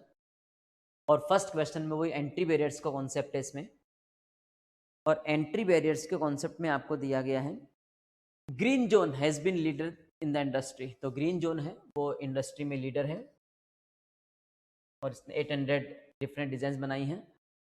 Diploid some barriers to entry new players. तो न्यू प्लेयर्स के लिए वो एंट्री बैरियर्स क्रिएट करना चाहते हैं। तो अब आपको बताना है कि जो एंट्री बैरियर्स क्रिएट कर रहे हैं, क्योंकि ये इंडस्ट्री ग्रो कर रही है और ये इंडस्ट्री ग्रो कर रही है तो ऑब्वियसली उसमें न्यू कंपनीज आएंगी। तो न्यू कंपनीज आएंगी तो अब अपनी जो कंपनीज हैं उनके लिए आपको एंट्री बैरियर्स क्रिएट करने हैं। तो इसने कौन से एंट्री बैरियर्स क्रिएट किए हैं अभी आपको बताया था मैंने। इसने एंट्री बैरियर जो क्रिएट किया है वो है इकोनॉमीज ऑफ स्केल। क्यों किया इन्होंने वो एंट्री बैरियर्स? क्योंकि ये लार्ज प्रोडक्शन कर रही है, मास प्रोडक्शन कर रही है, और मास प्रोडक्शन करने से अपनी कॉस्ट कम करेंगी, और कॉस्ट कम करेंगी तो एंट्री बैरियर्स क्रिएट कर सकते हैं। ये क्लियर मैंने हाईलाइट करके भी आपको बताया है इसके अंदर अलग से, ये मैंने हाईलाइट करके अलग से आपको दिया है इसके अंदर। ये देखिए, green zone has facilitated the products design structure eight massive scale of 3000 pieces per day. तो ये क्यों कर रहे हैं? ताकि अपन अपने जो न्यू कॉम्पिटिटर्स हैं इंडस्ट्री में उनके लिए एंट्री बैरियर्स क्रिएट कर सकते हैं। तो एंट्री बैरियर्स क्रिएट करने के लिए इसने मैसिव स्केल पे प्रोडक्शन किया है इसके अंदर, जिससे इनकी जो फिक्स कॉस्ट है वो फिक्स कॉस्ट इनकी कम हो जाती है, और फिक्स्ड कॉस्ट कम हो जाती है तो आप अपनी कम प्राइस पे प्रोडक्ट सेल कर सकते हैं, और कम प्राइस पे प्रोडक्ट सेल करते हैं तो न्यू एंट्रेंस के लिए क्या बन जाता है? Entry barriers. और कौन सा? Economies of scale. Previous question के अंदर मैंने आपको बताया था, अभी उसमें भी ये सेम कंसेप्ट आपके पास आया है इसके अंदर। फिर इसके बाद नेक्स्ट आता है हरियाली ग्रीन पॉइंट सिस्टम।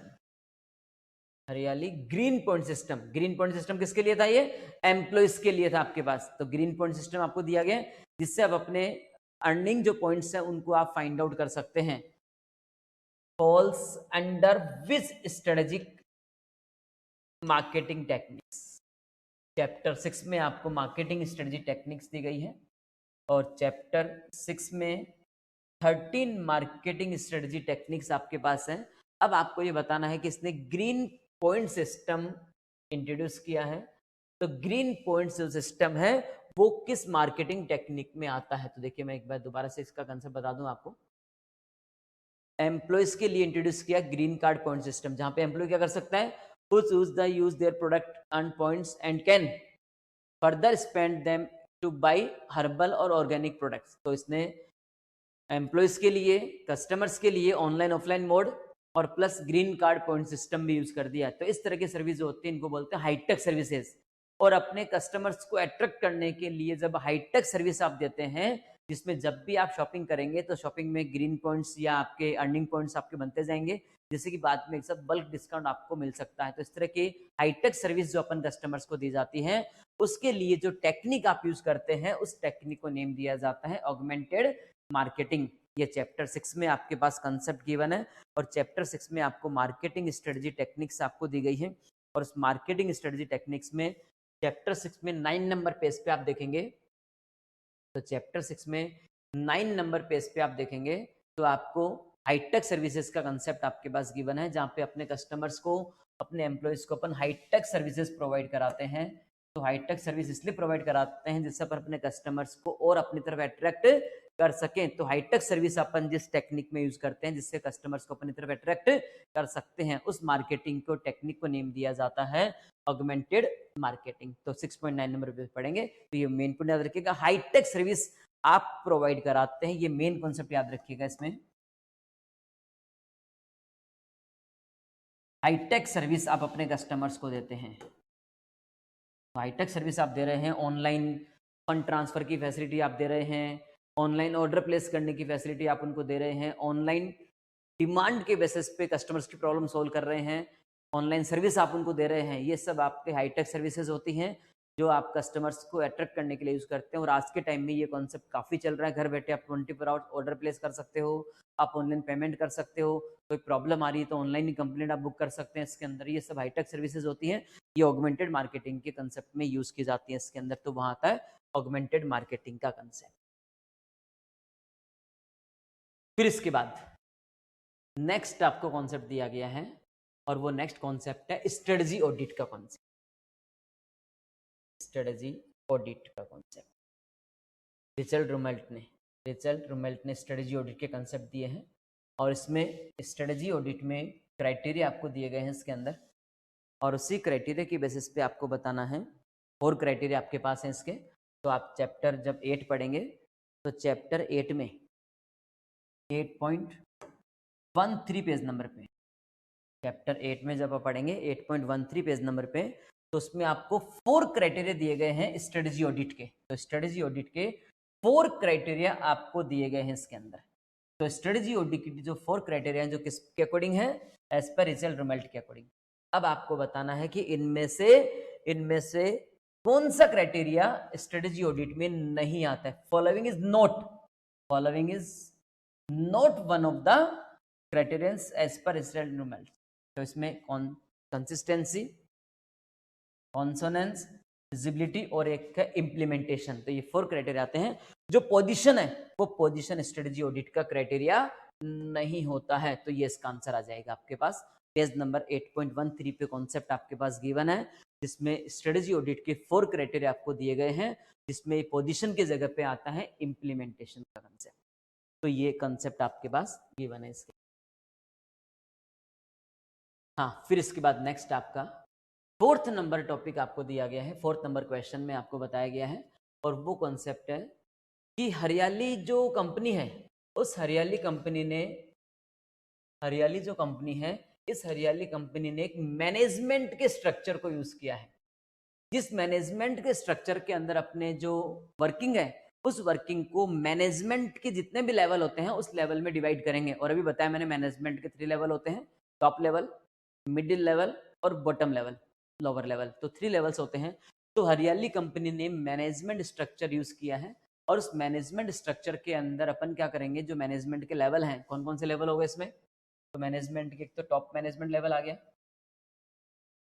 एक आपके पास मिडिल मैनेजमेंट लेवल आता है और एक लोअर मैनेजमेंट का लेवल आता है। तो इन मैनेजमेंट के लेवल के बीच में अपना वर्क अपन डिवाइड करेंगे। तो lot of founder top management and middle office work is undertaken by office automation जो आपकी कॉस्ट को रिड्यूस करेगा। एंड लोअर मैनेजमेंट जो होंगे वो अपने कोऑर्डिनेशंस का वर्क करना है, वर्क को इम्प्लीमेंट करना है उसके अकॉर्डिंग, और उसके लिए अपॉर्चुनिटीज ग्रो करने की कम होंगे इसके अंदर।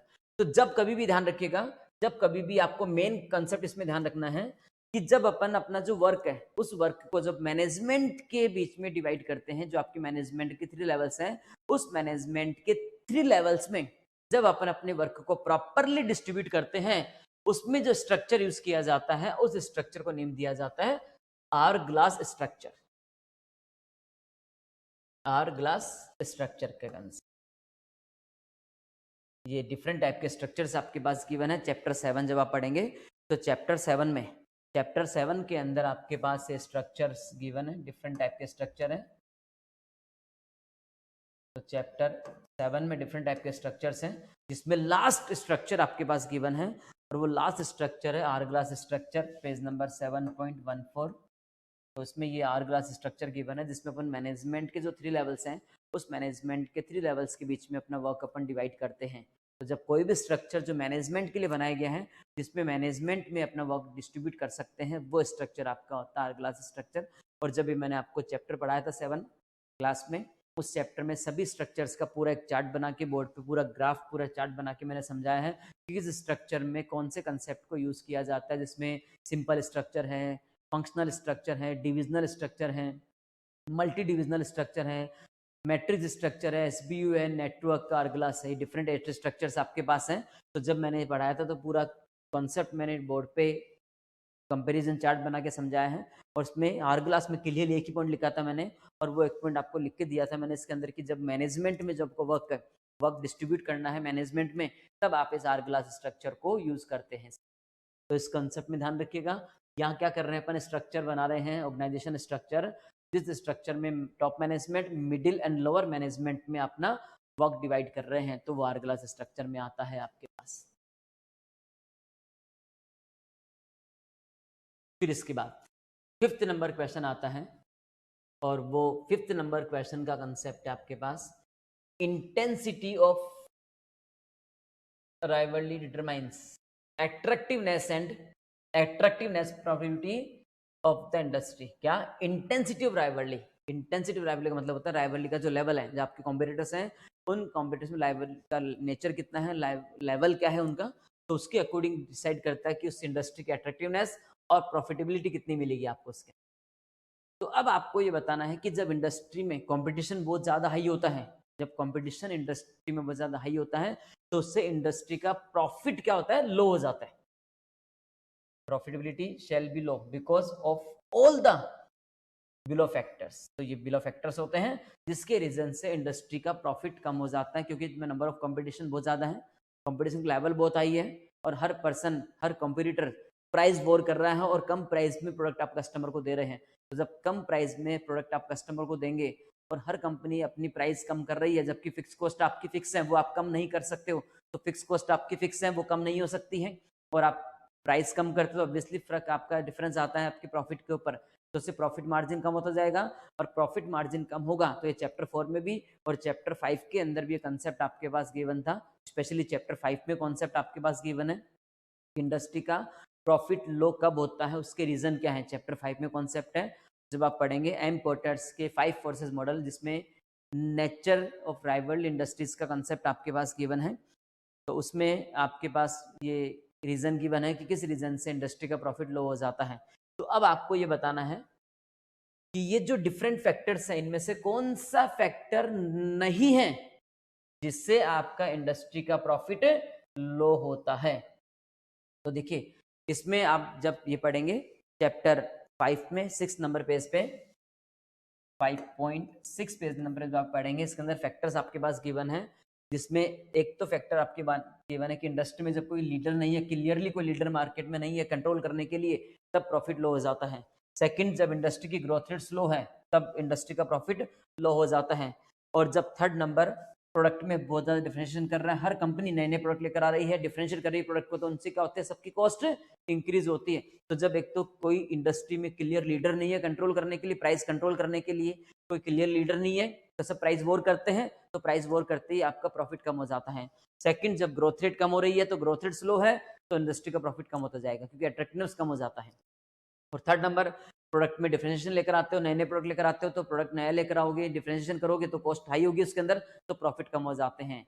बट ये रीजन नहीं है प्रॉफिट कम होने का। ये चैप्टर 5.6 में जब आप पढ़ेंगे, तो इसमें ये कॉन्सेप्ट आपके पास बहुत क्लियरली गिवन है, जिसमें इंडस्ट्री क्लियर लीडर नहीं है, ग्रोथ रेट स्लो है, और प्रोडक्शन डिफरेंशिएशन आ रहा है, तो इस रीजन से प्रॉफिट आपका कम हो जाता है। लेकिन ये रीजन नहीं है प्रॉफिट कम होने का, एक क्लियर इसमें गिवन है आपके पास 5.6 पेज नंबर VSI बुक में। तो ये था आपका थर्ड नंबर केस स्टडी का कंसेप्ट।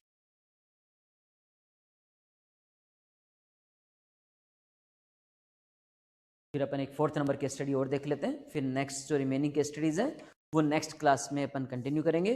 4th नंबर जो है उसकी केस स्टडी को अपन और एक बार डिस्कस कर लेते हैं।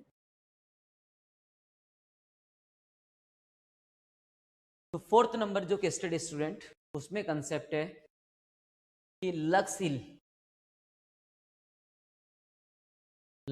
एक new age health care equipment design and manufacturing company है। तो लक्स हिल एक new age health care equipments designing and manufacturing company है। और इस कंपनी का वर्क है हेल्थ केयर प्रोडक्ट्स बनाना, जिससे अपन अपने जो पेशेंट्स हैं, अपने जो कस्टमर्स हैं, उनको अच्छी सर्विसेज प्रोवाइड करा सकें। और इस कंपनी ने क्या किया इसके अंदर, founders being top Indian medical academics. Company has been backed by a Pune-based venture capital firm, invested approximately 115 crore as capital requirement funds.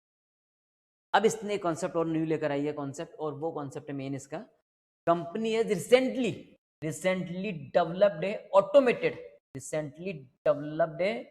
Automated mind mapped wheelchair called विलिक्स। तो ये एक नई प्रोडक्ट लॉन्च किया इन्होंने, और वो न्यू प्रोडक्ट जो लॉन्च किया है वो ऑटोमेटेड माइंड मैप्ड व्हीलचेयर है, जिसका नेम दिया गया विलिक्स, जो आपके माइंड से चलेगी, जैसे आप उसको इंस्ट्रक्शन देंगे अपने माइंड से उसके अकॉर्डिंग काम करेगी।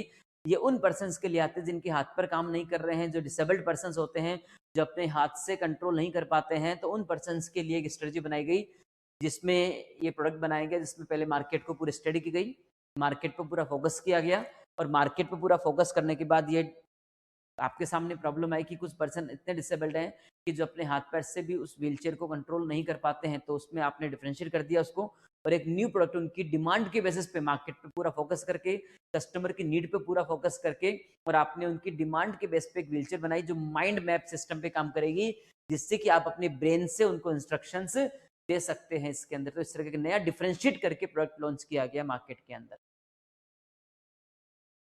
और ये जो प्रोडक्ट था, इस प्रोडक्ट को बहुत अच्छा रेस्पॉन्स मिला, कई अवार्ड भी आपको मिले, इसमें काफ़ी अवार्ड मिले इसके अंदर, which has been awarded at various forms, और इसको एक इंडस्ट्री डिफरेंशिएशन अवार्ड दिया गया इसके अंदर। तो ये एक सक्सेसफुल प्रोडक्ट बना इस कंपनी का। फिर इसके बाद नेक्स्ट कॉन्सेप्ट है कि इस कंपनी ने बेंचमार्किंग प्रोसेस को भी यूज़ किया इसके अंदर, और बेंचमार्किंग प्रोसेस के लिए कंपनी ने एक सिस्टम बनाया पूरा, जिसमें बेंचमार्किंग करेंगे। और बेंचमार्किंग का मतलब होता है अपने एक लेवल सेट करना कि किस लेवल पे आपको अपने बिजनेस को मैनेज करना है, किस लेवल पे अपने प्रोडक्ट को मैनेज करना है। एक बेंचमार्क, एक लेवल आप सेट करते हैं कि इस लेवल पे मुझे काम करना है, इस लेवल पे प्रोडक्ट को लेकर जाना है, इस लेवल पे प्रोडक्ट की सेल्स को लेकर जाना है, तो आपने बेंचमार्क लेवल डिसाइड किया इसके अंदर। बट इसमें प्रॉब्लम ये फेस की आपने इसके अंदर कि इस कंपनी ने उस बेंचमार्किंग का जो सिस्टम था, उस बेंचमार्किंग के सिस्टम को प्रॉपरली आप इंप्लीमेंट नहीं कर पाए। आपने सिस्टम अच्छा डिजाइन कर दिया बेंचमार्किंग का, स्टडी पूरी आपने कर ली बेंचमार्किंग के प्रोसेस की, बट उस प्रोसेस को आप सही से इंप्लीमेंट नहीं कर पाए, और इंटरफेरेंसेस एंड कंक्लूजन आप सही नहीं निकाल पाए। क्योंकि बेंचमार्किंग आप जब यूज करते हैं, स्पेशली जब कंपटीशन में आगे निकलना होता है, स्पेशली ये चैप्टर 8 में कॉन्सेप्ट आपके पास, चैप्टर 8 का लास्ट टॉपिक है आपके पास बेंचमार्किंग का। ये स्पेशली तब यूज करते हैं जब कंपटीशन में आपको आगे निकलना है, कंपटीशन में आपको सक्सेस होना है, कस्टमर्स को अपने पास रिटेन करके रखना है, तब उस पर्पस के लिए बेंचमार्किंग के प्रोसेस को यूज किया जाता है, जिसमें 6 स्टेप्स आपको गिवन है, जिन 6 स्टेप्स के बेसिस पे बेंचमार्किंग को यूज किया जाता है। तो अब यहाँ पे बेंचमार्किंग का प्रोसेस ऐसे से बनाया गया, बट प्रॉब्लम ये हुआ इसके अंदर कि कंपनी प्रॉपरली बेंचमार्किंग के सिस्टम को डेवलप तो कर दिया उसने, लेकिन वो प्रॉपरली उसको इंप्लीमेंट नहीं कर पाई है, और कंक्लूजन सही नहीं निकल पाई है इसके अंदर। तो कंक्लूजन सही नहीं निकल पाया, और सही से आप उस बेंचमार्किंग के प्रोसेस को इंप्लीमेंट नहीं कर पा रहे, मतलब ये फाइंड आउट नहीं कर पाए कि आपकी जो कंपनी है और जो सामने आपका जो कॉम्पिटिटर्स है उनमें कितना गैप आ रहा है। वो कंक्लूजन नहीं निकाल पाए, उनके गैप को रिमूव नहीं कर पाए, और सही से आप उसको इंप्लीमेंट नहीं कर पाए, तो वो चीज़ आप मिस कर गए इसके अंदर। फिर नेक्स्ट आपको दिया गया है कि जो विलिक्स है, ये एक नीचे प्लेयर जो होते हैं एक स्पेसिफिक सेगमेंट में जो काम करते हैं, उन प्लेयर्स को नाम दिया जाता है, जो ओवरऑल मार्केट को फोकस नहीं करके एक स्पेसिफिक सेगमेंट पे वर्क करते हैं, उन प्लेयर्स को नेम दिया जाता है नीचे प्लेयर्स। अब यहाँ पे इस अप्रोच के लिए कंपनी ने क्या किया, वीगो कंपनी के साथ आपने कॉन्टेक्ट किया है इसके अंदर, और ये इस कंपनी के थ्रू, ये एक वर्ल्ड लीडर व्हीलचेयर प्रोडक्शन की कंपनी है, और इसके ब्रांडिंग को यूज करके अपन क्या करेंगे, अपने प्रोडक्ट को डिस्ट्रीब्यूट करेंगे इसके अंदर। तो इस कंपनी जो वीगो कंपनी है, इसके साथ आपने इसको अप्रोच किया है, क्योंकि ये एक world leader wheelchair production company है, और इसके ब्रांड नेम से आपने कोलैबोरेट किया है, और इसके साथ कॉन्टेक्ट करके अपन क्या करेंगे, अपने प्रोडक्ट को पूरे वर्ल्ड वाइड लेवल पे डिस्ट्रीब्यूट करेंगे, क्योंकि आपके पास खुद के पास जो ये कंपनी है, इस कंपनी के खुद के पास डिस्ट्रीब्यूशन के प्रॉपर सिस्टम्स नहीं है। डिस्ट्रीब्यूशन के पूरे वर्ल्ड लेवल प्रोडक्शन के सिस्टम तो है, लेकिन डिस्ट्रीब्यूट करने के प्रॉपर सिस्टम्स आपके पास नहीं है, प्रोडक्ट डिस्ट्रीब्यूट करने के चैनल्स आपके पास नहीं है। तो आपने क्या किया, इस कंपनी से कॉन्टैक्ट किया है और इस कंपनी से कॉन्टैक्ट करने के बाद वर्ल्ड वाइड लेवल पे अपने प्रोडक्ट को सब जगह डिस्ट्रीब्यूट करेंगे। बट प्रॉब्लम क्या होगी इसके अंदर, एक प्रॉब्लम आ गई है कि ये कंपनी जो है, तो इस कंपनी की प्रॉब्लम ये स्टूडेंट यहाँ पे कि इसके डिस्ट्रीब्यूशन चैनल तो हैं प्रॉपर, जैसे कि वर्ल्ड वाइड लेवल पे अपन अपने प्रोडक्ट को डिस्ट्रीब्यूट कर पाएंगे। बट प्रॉब्लम इस कंपनी की ये हो गई है कि इस कंपनी के जो डिस्ट्रीब्यूशन चैनल्स थे, इस कंपनी के जो डिस्ट्रीब्यूशन चैनल्स हैं आपके, वो डिस्ट्रीब्यूशन चैनल्स लीगली किसी रीजन से स्टक हो गए हैं और जिसकी वजह से अपन अपने प्रोडक्ट इसकी हेल्प से डिस्ट्रीब्यूट नहीं कर पा रहे हैं। अब क्या करना पड़ेगा आपको, जो लक्सिल कंपनी है, इस लक्सिल कंपनी को अब क्या करने पड़ेंगे, अपने खुद के डिस्ट्रीब्यूशन चैनल्स बनाने पड़ेंगे ताकि उसके थ्रू अपन अपने प्रोडक्ट को डिस्ट्रीब्यूट कर सकें इसके अंदर। तो डिस्ट्रीब्यूशन चैनल्स की प्रॉब्लम आई इसको। अब डिस्ट्रीब्यूशन चैनल्स की प्रॉब्लम को सॉर्ट आउट करने के लिए इससे अपने खुद के डिस्ट्रीब्यूशन चैनल बनाने पड़ेंगे जिनके थ्रू आप अपने वर्ल्ड वाइड लेवल अपने प्रोडक्ट को डिस्ट्रीब्यूट कर सकें इसके अंदर। फिर प्लस एक लास्ट कॉन्सेप्ट हो रहा है इसके अंदर कि lux hill has a clear winning path. तो इसने अपना खुद का एक अपना क्लियर विनिंग पाथ बना दिया है, अपना विजन मतलब उसने सेट कर दिया है इसके अंदर कि अपना एक क्लियर विजन अपने पास बना हुआ है कि आपको इस विजन पे काम करना है और उसी के अकॉर्डिंग आप अपने सिस्टम्स को इम्प्लीमेंट करेंगे। आपने पूरा विजन, पूरा पाथ आपने बना लिया, जस्ट क्या करना है उसको, अब आपको प्रॉपरली उस पाथ को इम्प्लीमेंट करना है, उस आइडियाज को इम्प्लीमेंट करना है ताकि अपन क्लियरली अपन अपने पाथ पे आगे बढ़ सके और फ्यूचर टारगेट अपन इजीली अचीव कर सके। तो पूरा पाथ इसने डिसाइड कर दिया है, कंपनी का फ्यूचर क्या होना चाहिए, फ्यूचर में कहाँ जाना है, वो क्लियर पाथ उसने डिसाइड कर लिया है। अब आपको केवल उस आइडियाज को ओनली जस्ट इंप्लीमेंट करने की रिक्वायरमेंट है जिससे कि फ्यूचर जो टारगेट है अपन उसे अचीव कर सके। इट मींस इसने क्लियर अपना जो विजन था, वो स्ट्रेटेजिक विजन, अपना क्लियर पाथ बना लिया है। अब आपको केवल उसको इंप्लीमेंट करके उस पर आगे बढ़ के उसको अचीव करना है। तो ये बेसिक कॉन्सेप्ट आपको यहाँ गिवन है। अब इसी के अकॉर्डिंग फर्स्ट क्वेश्चन जो मैंने अभी लास्ट ये पढ़ा है, उसी के अकॉर्डिंग ये फर्स्ट क्वेश्चन आपके पास गिवन है इसमें, और इसी के अकॉर्डिंग फर्स्ट क्वेश्चन में आपको पूछा गया है लक्सिल एनविसेजेस। एनविसेजेस का मतलब होता है कि आप अपने फ्यूचर के लिए जो वर्क करते हैं, फ्यूचर के लिए जो अपनी प्लानिंग करते हैं, फ्यूचर के लिए जो आपकी थिंकिंग है, फ्यूचर के लिए जो आपकी थिंकिंग होता है कि आप कहां तक जा सकते हो, फ्यूचर जो प्लानिंग आपने बनाई है वो होता है एनविसेजेस।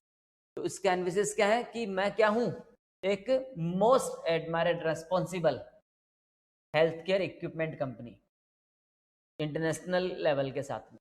और ये क्या है कि मैं एक most admire and responsible health care equipment company है। और ये क्या इसका फ्यूचर विजन और मिशन है।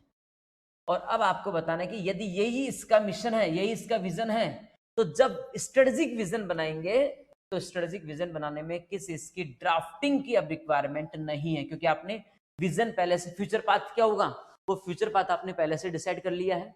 तो जब आप अपना स्ट्रेटेजिक विजन बनाएंगे तो स्ट्रेटेजिक विजन में क्या एसेंशियल नहीं है। चैप्टर 3 में कंसेप्ट आपके पास गिवन है कि जब आप स्ट्रेटेजिक विजन बनाते हैं तो स्ट्रेटेजिक विजन में एसेंशियल क्या क्या होते हैं, तो आपको बताना है कि एसेंशियल क्या नहीं है। तो चैप्टर 3 जब आप पढ़ेंगे तो उस चैप्टर 3 में ये एसेंशियल्स आपको दिया गया है, essential file drafting strategic vision. तो स्ट्रेटेजिक विजन जब ड्राफ्ट करते हैं तो स्ट्रेटेजिक विजन में जब ड्राफ्टिंग करते हैं तो उसमें एसेंशियल क्या है। अब आपको बताना है कि जो गिवन स्टेटमेंट्स हैं, उन गिवन स्टेटमेंट्स में जब आप स्ट्रेटेजिक विजन ड्राफ्ट करते हैं तो उसमें एसेंशियल क्या नहीं है। तो जब इन स्टेटमेंट्स को देखेंगे तो इसमें पाथ इसने पहले से डिसाइड कर दिया है, तो इसके अकॉर्डिंग अब आपको अपना फ्यूचर पाथ बनाने की रिक्वायरमेंट नहीं है। It should be rigidly defined to prepare the organisation for future path, क्योंकि फ्यूचर पाथ आपने पहले से डिसाइड कर लिया है। तो जब आप ये चैप्टर 3 में पढ़ेंगे इसके एसेंशियल फॉर स्ट्रेटेजिक विजन, तो उस एसेंशियल स्ट्रेटेजिक विजन में ये स्टेटमेंट आपके पास नहीं है, क्योंकि आपने पाथ तो पहले ही डिसाइड कर लिया है अपना। ये चैप्टर 3 के कंसेप्ट है। चैप्टर 3 में आप देखिएगा इसके essential of strategic vision, essential of strategic vision, तो उसमें ये स्टेटमेंट आपके पास गिवन है। ये स्टेटमेंट आपको नहीं दिया गया। और वैसे भी अपन केस स्टडी के अकॉर्डिंग बात करते हैं दी, तो केस स्टडी में इन्होंने क्लियर अपना ये फ्यूचर पाथ पहले से डिसाइड कर लिया है। मैंने लास्ट वाले पॉइंट में मार्क किया है, इसके अंदर क्लियरली आपका पाथ डिसाइड है। अब आपको जस्ट उसको इम्प्लीमेंट करना, तो फ्यूचर ओरिएंटेड पाथ क्या होंगे वो आपने पहले से डिसाइड कर लिए हैं, तो आपको दोबारा से ड्राफ्टिंग में फ्यूचर पाथ डिसाइड करने की रिक्वायरमेंट नहीं है, तो ये आपको प्रिपेयर करने की रिक्वायरमेंट नहीं। फिर नेक्स्ट आपका सेकंड क्वेश्चन आता है कि जब बेंचमार्किंग आपने इंप्लीमेंट की, अभी बेंचमार्किंग कंसेप्ट आपको बताया था मैंने कि जब आप बेंचमार्किंग बना रहे हैं तो किस स्टेप को आपने उसमें स्किप कर दिया है। तो बेंचमार्किंग के जो स्टेप्स हैं टोटल 6 स्टेप्स हैं। चैप्टर नंबर जो 8 है उस चैप्टर नंबर 8 के सबसे लास्ट टॉपिक में आपके पास गिवन है बेंचमार्किंग के 6 स्टेप्स हैं। अब आपको बताना है कि इस केस स्टडी के अकॉर्डिंग कौन सी स्टेप है जिसको आपने स्किप कर दिया है इसके अंदर। तो उसके स्किप के स्टेप में अभी समझाया मैंने आपको जस्ट अभी इसके अंदर बेंचमार्किंग के प्रोसेस में कि कंपनी बेंचमार्किंग के सिस्टम को इम्प्लीमेंट कर रही है, बेंचमार्किंग के कंसेप्ट को कंपनी यूज कर रही है, बट इसने क्या मिस कर दिया था, इसने मिस कर दिया था कि मैं प्रॉपरली उसको इम्प्लीमेंटेशन नहीं कर पा रहा और मैं कंक्लूजन नहीं निकाल पा रहा हूँ कि जो मैं हूँ और जो मेरे कॉम्पिटिटर्स उनमें कितना गैप आ रहा है, उस गैप को मैं कैसे फिल कर सकता हूँ, वो गैप फिल नहीं कर पा रहा हूँ, उस गैप के मैं क्लोज नहीं आ पा रहा हूँ और प्रॉपरली मैं स्ट्रेटेजी को, मैं मेरी बेंचमार्किंग प्रोसेस को इम्प्लीमेंट नहीं कर पा रहा हूँ। तो कौन सी स्टेप को स्किप कर दिया इसने, और इसने स्टेप स्किप कर दी है इम्प्लीमेंटेशन की step.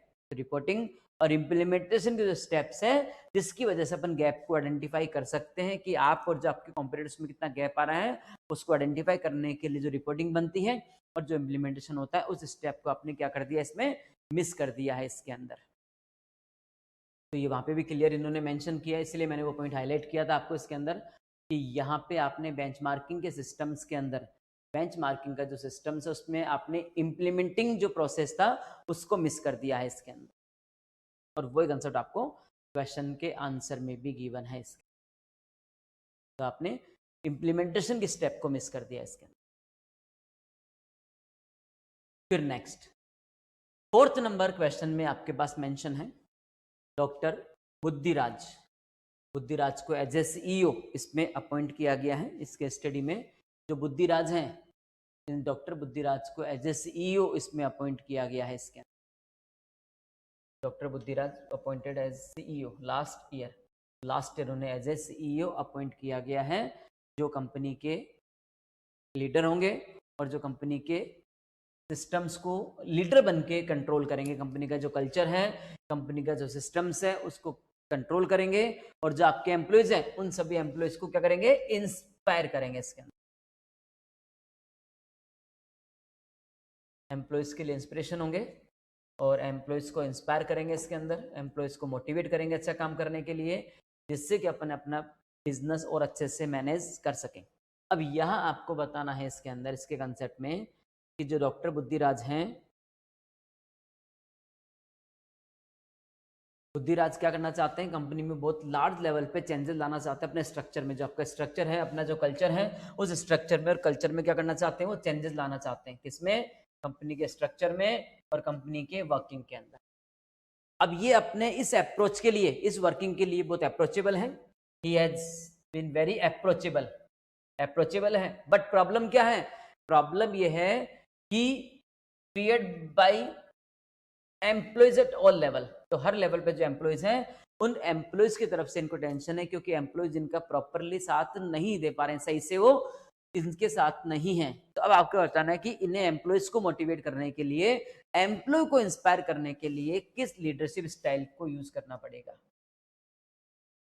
What kind of leadership style, किस स्टाइल को यूज करके आप अपने एम्प्लॉयज को हर लेवल पे इंस्पायर, मोटिवेट कर सकते हैं और उनका एंथुजियम हाई कर सकते हैं। तो ऐसे स्टाइल जो एम्प्लॉयज को इंस्पायर करती है, एम्प्लॉयज को मोटिवेट करती है, एम्प्लॉयज का एंथुजियम हाई करती है, उस स्टाइल को नेम दिया जाता है ट्रांसफॉर्मेशनल लीडरशिप स्टाइल का कंसेप्ट। तो ट्रांसफॉर्मेशनल लीडरशिप स्टाइल एक ऐसे स्टाइल है जो एम्प्लॉयज के एंथुजियम को हाई करती है, एम्प्लॉयज को इंस्पायर करती है, मोटिवेट करती है अच्छा काम करने के लिए। चैप्टर 7 के अंदर एक कंसेप्ट आपके पास गिवन है, 2 डिफरेंट स्टाइल्स होती हैं आपके पास इसमें। चैप्टर 7 में कंसेप्ट आपके पास गिवन है जिसमें 2 स्टाइल होती हैं आपके पास, ट्रांसफॉर्मेशनल और ट्रांजैक्शनल स्टाइल, ट्रांजैक्शनल स्टाइल और ट्रांसफॉर्मेशनल स्टाइल। तो ट्रांजैक्शनल जो स्टाइल होती है वो तो अपना वर्किंग कंट्रोल करना हो, वर्किंग के लिए सिस्टम डिजाइन करना हो, तब तो ट्रांजैक्शनल स्टाइल पे काम करते हैं। और जब अपना टारगेट अचीव करना, अपना विजन अचीव करना है, तब उसके एम्प्लॉयज को जब मोटिवेट करना, इंस्पायर करना है, एम्प्लॉयज को एम्प्लॉयज का एंथुजिज्म हाई करना है, तब उस पर्पस के लिए ट्रांसफॉर्मेशनल लीडरशिप स्टाइल को यूज किया जाता है। सिंपल बेटा देखिएगा, एम्प्लॉयज का प्रॉब्लम कहीं भी आपके सामने आ रहा है, स्पेशली ध्यान रखिएगा, एम्प्लॉयज का प्रॉब्लम कहीं भी प्रॉब्लम आपके सामने आ रहा है, तो एम्प्लॉयज से रिलेटेड कोई प्रॉब्लम आपके सामने आ रहा है, तब आप स्टाइल यूज करते हैं ट्रांसफॉर्मेशनल। ये कंसेप्ट ध्यान रखिएगा आप। फिर नेक्स्ट, ये स्टार्टिंग में बताया था मैंने आपको कि इन्होंने एक नई प्रोडक्ट लॉन्च किया था विलिक्स, जो कि एक माइंड मैप सिस्टम पे काम करता है। कस्टमर की डिमांड पे फोकस किया गया, कस्टमर की नीड के ऑन पे फोकस किया गया, और उसके बाद एक नया डिफरेंट प्रोडक्ट निकाला गया और उस प्रोडक्ट को अवार्ड भी मिला था, डिफरेंशिएशन प्रोडक्ट पे अवार्ड भी मिला था इसके अंदर, जो एक ऑटोमेशन माइंड मैप पे काम करता है। जिसके हाथ पर काम नहीं कर रहे हैं वो पर्सन भी इसको इजीली यूज कर सकते हैं। तो अब आपको बताना है कि जो विलिक्स जो ये प्रोडक्ट बनाया गया था, उसमें माइकल पोर्टर की कौन सी स्ट्रेटजी को यूज किया गया है, और वो यूज किया गया फोकस्ड डिफरेंशिएशन स्ट्रेटजी को। अब देखिए स्टूडेंट, इसमें डिफरेंशिएशन भी हो सकता था। चैप्टर 5 के अंदर दोनों कंसेप्ट है, फोकस डिफरेंशिएशन भी है और डिफरेंशिएशन वाला कंसेप्ट भी है। अब एक चीज हमें ध्यान रखिएगा, यदि क्वेश्चन के अंदर ये मेंशन होता है कि प्रीमियम प्राइस आपको चार्ज करना है और यूनिक प्रोडक्ट बनाने हैं, तो ये कंसेप्ट यदि कहीं आ जाता है कि प्रीमियम प्राइस आपको चार्ज करना है और यूनिक प्रोडक्ट आपको बनाना है, तब तो आप यूज करते डिफरेंशिएशन।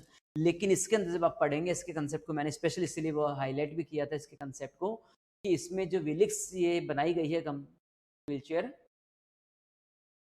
तो ये डेवलप की गई ऑटोमेटेड माइंड मैप्ड व्हीलचेयर, जिसको विलिक्स नेम दिया गया है, और जिसको एक वेरियस अवार्ड भी मिले इसके अंदर, और इंडस्ट्री डिफरेंशिएटर का अवार्ड भी मिला इसको यहाँ पे नेशनल लेवल पे। तो अब यहाँ पे इस कंसेप्ट में कहीं भी लिखा हुआ नहीं है कि एक यूनिक प्रोडक्ट बनाया गया और प्रीमियम प्राइस चार्ज की गई। तो यदि ये इसमें मेंशन होता कि इसमें डिफरेंशिएट किया गया, एक यूनिक प्रोडक्ट बनाया गया और प्रीमियम प्राइस कस्टमर से चार्ज की गई, ऐसा कंसेप्ट यदि आता है इसके अंदर, तब तो आप आंसर लिखते हैं डिफरेंशिएशन स्ट्रेटजी।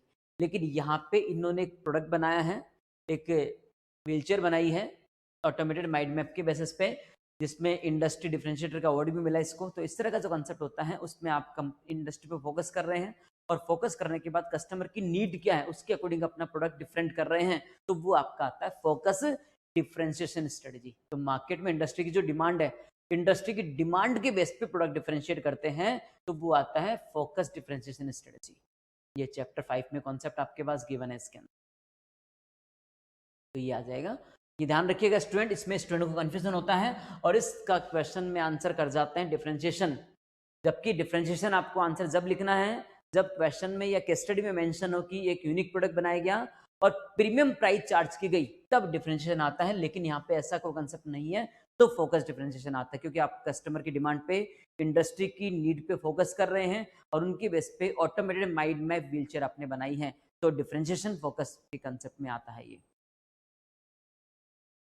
और फिर इसका लास्ट क्वेश्चन आता है इसके अंदर, और वो लास्ट क्वेश्चन आपको जो स्टार्टिंग में मैंने बताया था कि जो लक्स हिल है, उस लक्स हिल के लिए की एंट्री बैरियर्स क्या था, which of the following is a की entry barrier for lux hill.